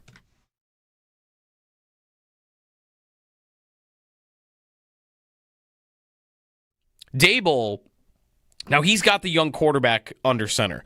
And they're interesting to me right now because I am really thinking about Dable with a potential return to the Bills as offensive coordinator. If Joe Brady gets a head coaching job, which I think is coming. Like, I would be surprised if he's not a hot candidate again this coming offseason, after this coming season. And Allen's tight with Dable. I think he'd want him back. McDermott has loosened up a lot, I think, and maybe there's a rekindling that could happen there. Maybe they could work together again. So that, like, to me, whether Dable lasts past the season or gets fired is very interesting, and I think could affect the Bills.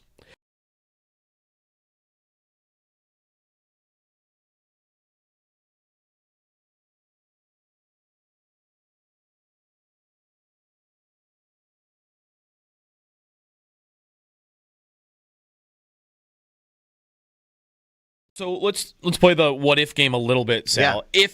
If there is something with Tre'Davious White that would cause him to miss any amount of time, with Max Hairston also on the injury shelf right now, who would you see as being the next man up? All right, so this is what's wild to me. I think if Tre'Davious White is out for any length of time, I think Dane Jackson to me becomes a starter week 1 right now. Mm-hmm. I think Tre'Davious White is fine, let's say, and he's going to play. I don't even think Dane Jackson makes the team. I literally think it's all or nothing with him. Because you said when we talked about the 53-man roster and you're putting that together, your projection, I think you said like you might not have Jackson on the roster right now. Really, It almost feels like is that a tough depth spot to figure out where a guy could be the next man in, or he could be somebody that's not on the team at all? That could be Ingram too, couldn't it? Or Jamarcus Ingram. It could, but here's why I say what I say. People might think I'm crazy. What do you mean? He's either starting or not on the team based on health. Yes, this is the way I look at it, the way I interpret it. I think that if everybody's healthy, I just don't think there's a spot for Dane Jackson because I think you're going to want to keep Dorian Strong, your 6th-round pick. You don't want to lose to waivers. I think Jamarcus Ingram does so much for you. Special teams, he can play dime safety, inside, outside. I think they like him enough where, like, he's a guy. Dane Jackson really offers you pretty much no versatility. He plays on the outside, and there's probably not a spot for him because of all that. However, I also think that if you have to start one game or a couple games with a guy, I think they would trust Dane Jackson to actually do that on the outside more than Dorian Strong, certainly, and even Jamarcus Ingram, who you need available to be for all those spots, right? Mm-hmm. So to me, it becomes a all or nothing proposition for Dane Jackson. That's the way I interpret it. I don't know. You know, what would complicate it? You know, Tre'Davious White, I guess it wouldn't complicate it, but like if it's he might be ready week 1, he might not. Now you have to kind of middle it a little bit, and what do you do there? Right? Something like that, if that's the news you get. So, but that's what I think.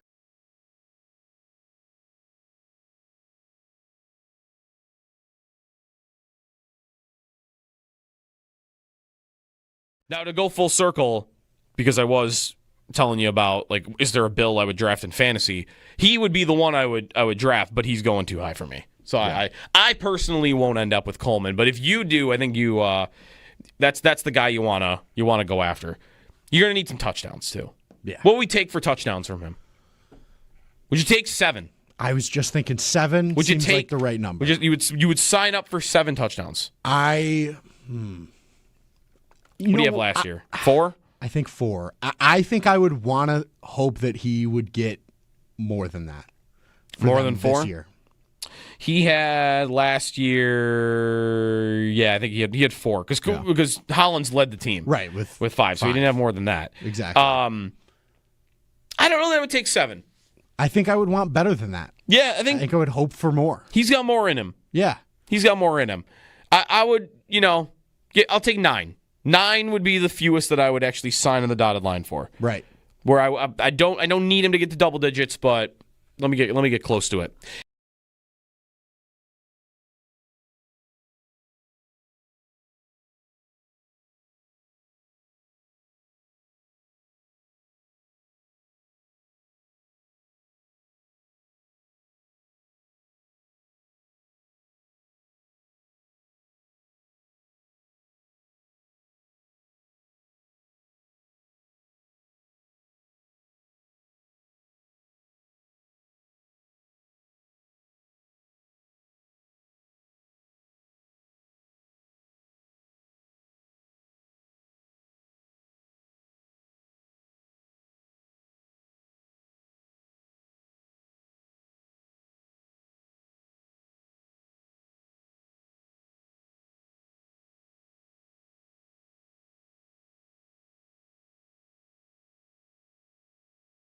He has a lot of pride in who he is and what he does and how he does things, and confidence in himself as a competitor and a football player. And those are all good things, but at the end of the day, the work has got to be put in, and he put in work this offseason, starting with the end of the season last year. So, again, I tip my cap to him, because to say it is one thing, but to do it is another, and that's what separates a lot of people. Sean McDermott on Keon Coleman. Morning. It's Jeremy and Joe. Jeremy's off today. Getting you into your weekend. Northtown Automotive Extra Point Show coming up in about a half hour. Talk some fantasy with Ian Harditz. Talk some more fantasy with Mike Shope, who's on his way to the Kentucky Fantasy Football State Championship in Louisville. Have you been to Louisville? No. And strangely, the actual drafts are in Indiana. Wait a minute. So the draft is in, but you're on your way to Louisville, but then the draft is in Indiana? Louisville is kind of the center of the action, but you cross the state line. It's right across the border into Indiana, and that's where, at a casino, that's where all the drafts actually take place. By the way, did you have any PTSD watching Olamide Zacchaeus prance into the end zone? Yes, I absolutely did. In fact, I think I said it out loud the second it happened. I hate that guy because he cost me a fantasy championship last year. And he was in your lineup because of, 5 injuries in a championship? Yeah, it was Atlanta-Washington, a memorable fantasy game, Week 17, Sunday night. And you had McLaurin, who went 1 for 5. 1 for 5. And I had that guy who might have gone 8 for 90 or something. Yeah. There cannot be many that had him in championship games. Maybe in like a best ball at that point, but not in like a real lineup. I can't imagine. Nobody would have drafted him in best ball either, so you're right. Yeah, so maybe nobody did. So we just talked with Ian Harditz about Coleman. There's Coleman a little bit there from McDermott. He could not convince me to draft him. He's one of my guys on the season. I don't know how you're treating him. I haven't drafted him, I don't think, a single place anywhere. I'm not going out of my way, but I like the argument. I talked to Ian a couple of days ago on Matthew Collar's podcast, and he brought up Coleman. So he does have his fans in the fantasy space right now. And like last year, this is good or bad. Like last year, you just sort of intuitively, you want somebody on the Bills. One of the pass catchers, somebody's got to get there on an Allen team.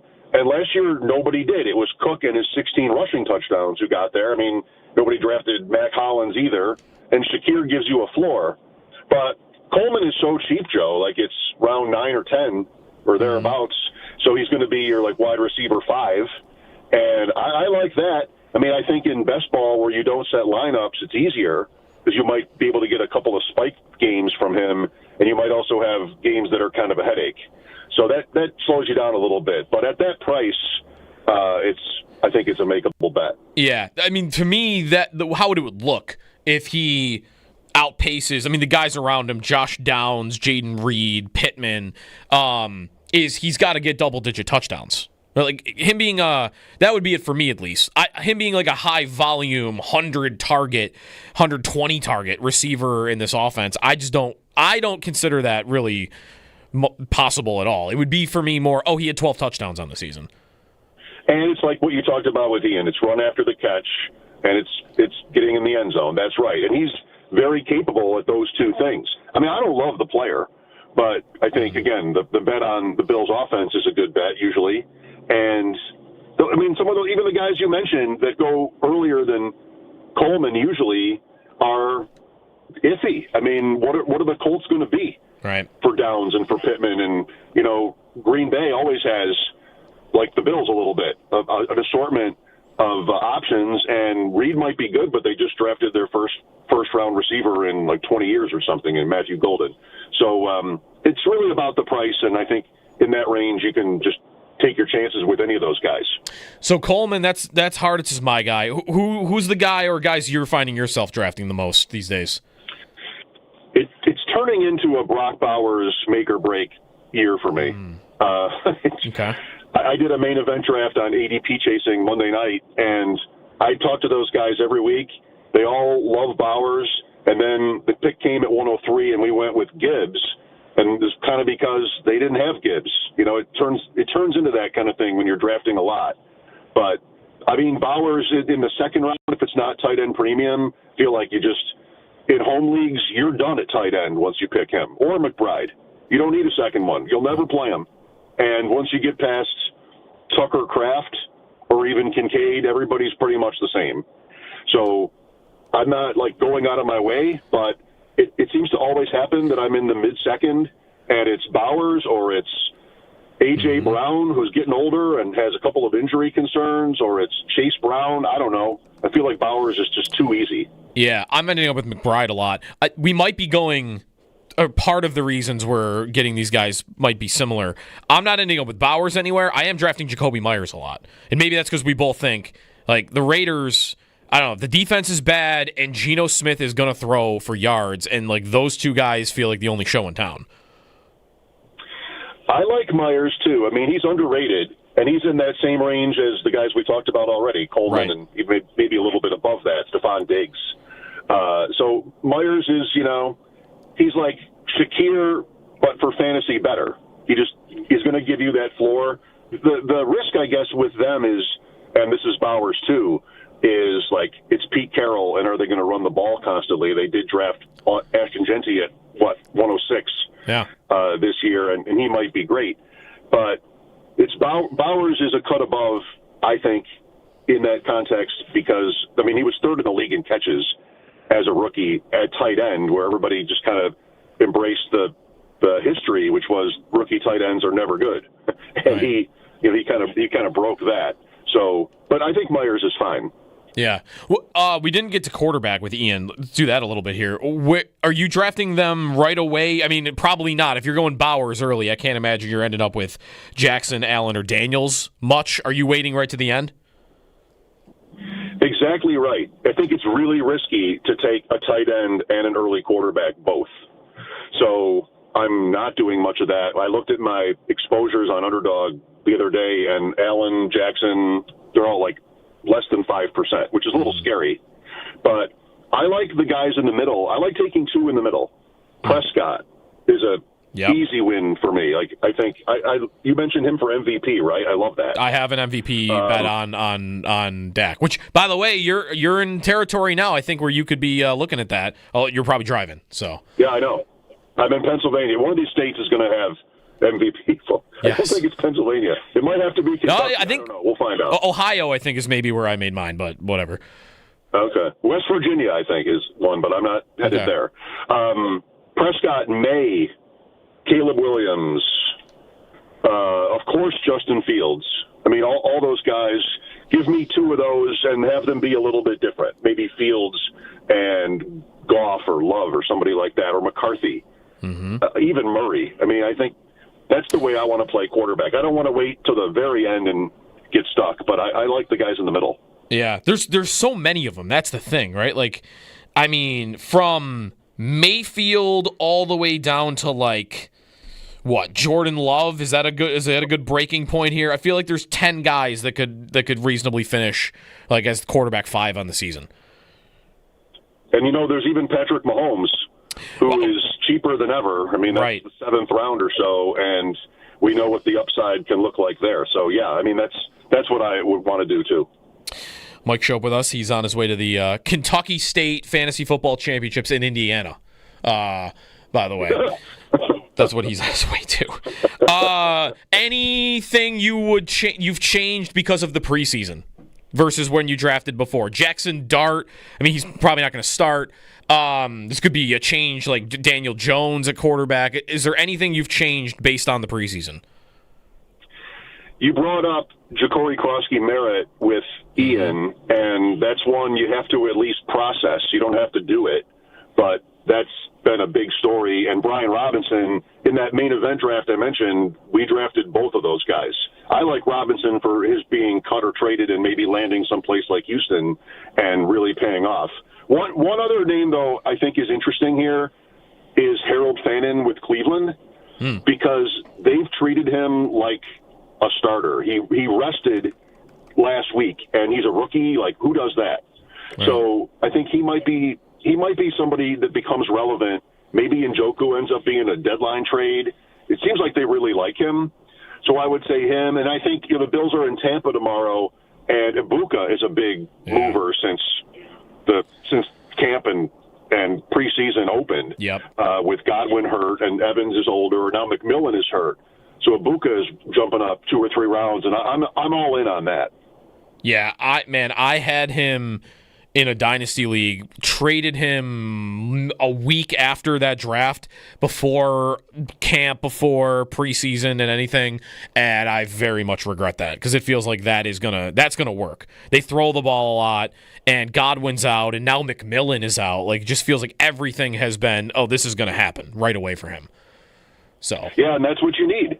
Sometimes that's what a lot of these bets on rookies are all about, especially like the running backs that get drafted on Saturday, is there have to be injuries. And last year, if you drafted like me and focused on that, you got crushed because all these veteran running backs stayed healthy and never left the field. Kamara, Connor, Mixon, Jacobs, all those guys, quintessentially Barkley and Derrick Henry.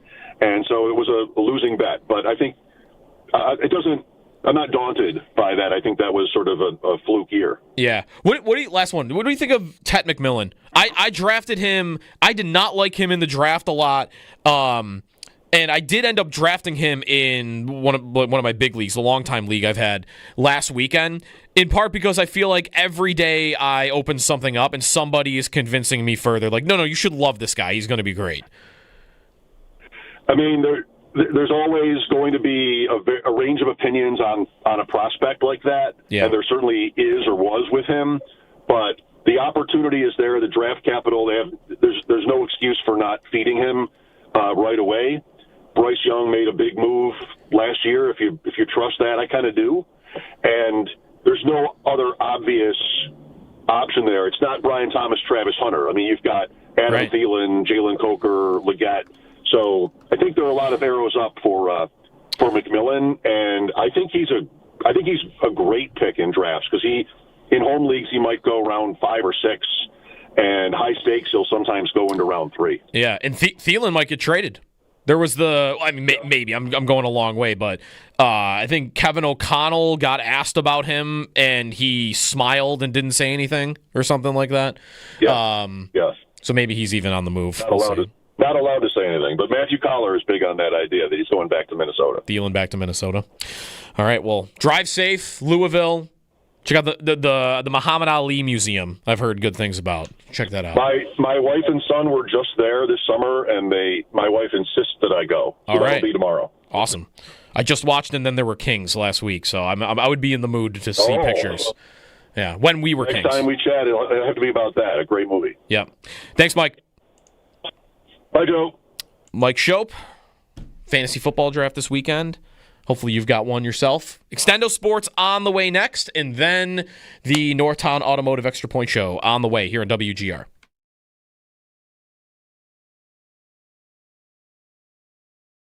Coleman, if he catches a 15-yard in route across the middle of the field, he's somebody that I definitely think has a greater capability of catching, if he can get to a place where he's getting open on a route around that level of the field, that he's then going to be able to turn up field, make one guy miss, and get an extra 20 yards. I remember Sal telling us about a play exactly what you're describing, early in training camp, where Coleman catches an in route in the kind of spot where Sal thought, he'll get tackled here and get closed on by the safeties, but he planted his foot in the ground and split right between them and got through. And that's the kind of thing we're talking about here, where if that's, not to disparage them, but if that's Davis, he's probably not running that route. And he's probably catching that ball and going right down. Right. Or even if he's trying to split those safeties, he's not getting through them. Where Coleman now, it looks like, adds another layer of explosivity to that sort of a play. And that should unlock more opportunity for him and for the offense as a whole. Because his danger, like that size, if you can be dangerous on the outside over those classic things we talk about with him, over the shoulder, sort of backside fade balls, if you can have that threat, then it makes, and add in a middle split a safety speed sort of threat or power threat and make a guy miss. Right. Then you're an all around. People got to start scheming to make sure you can't make those plays happen. And that's what I think the basis of what we talk about wanting and looking for from that offense and from a receiver, right? Right. And so if he can show a little of that and prove to Brady or whoever he needs to prove it to that he's worth enough to, or valuable enough to force the ball into his hands, I think that indicates that we're in a good spot with that, because he needs that. And that offense, I think, in many ways needs that.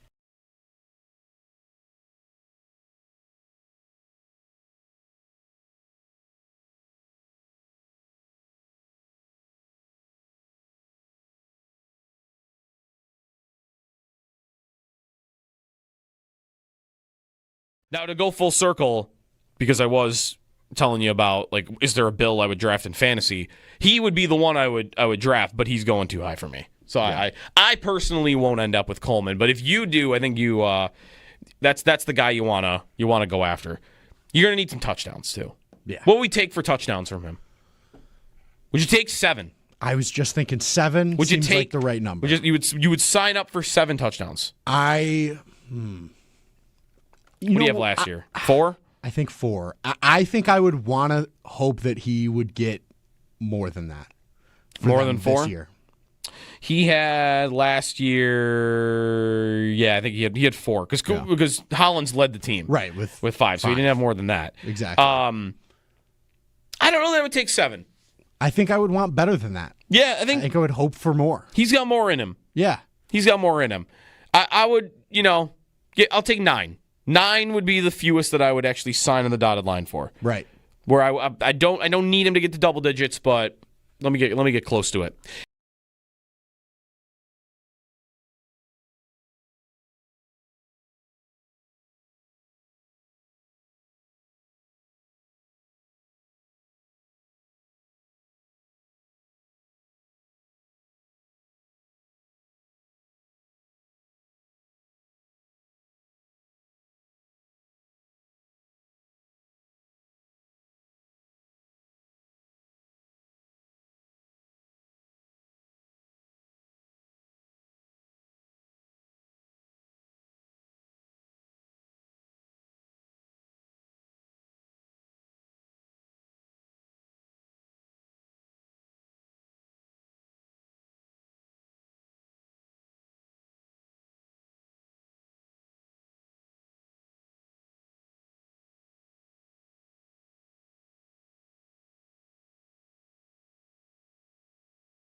All right, time for Extendo Sports. Norton Automotive Extra Point Show is coming up.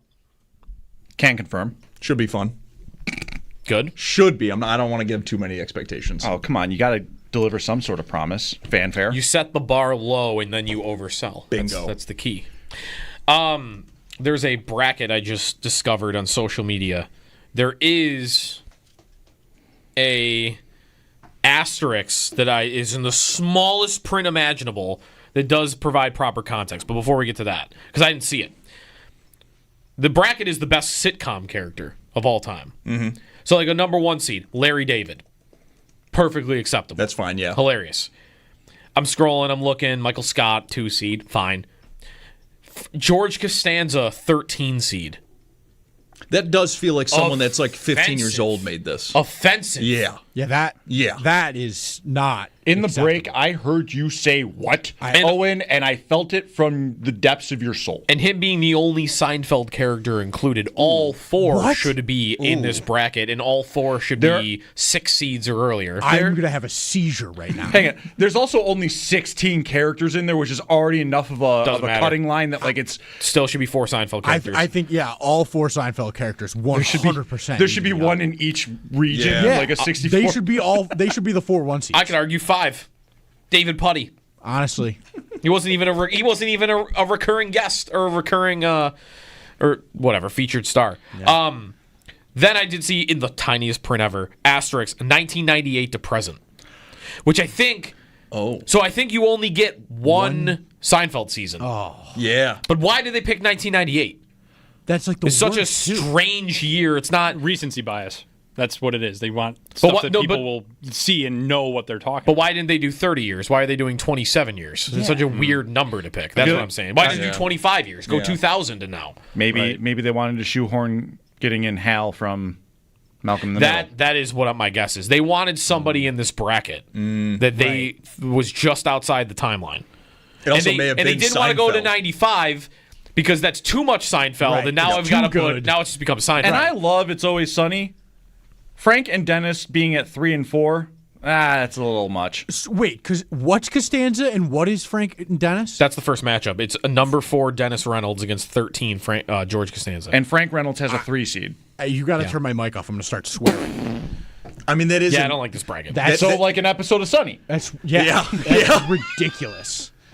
That's a great matchup, though. It shouldn't be happening in the first round. Correct. Or the seed should be flipped. Or the seed should be flipped. The seed flipping is fine. I think that would be great. Yeah. I would even be offended by 4 for Costanza, but whatever. Right, he's 1 seed or nothing. 1 seed or nothing. Jeez. Very quickly before we get to the extra point show, does anybody remember off the top of their head what Spencer Brown makes per year? Nope. Yeah, no. Off the top of my head, no. Okay. New contract in the league. Taylor Moton, Carolina, right tackle. 2 years, $44 million. $40 million of it is guaranteed. It's a massive contract. It's only a 2-year deal. Spencer Brown makes $18 million a year.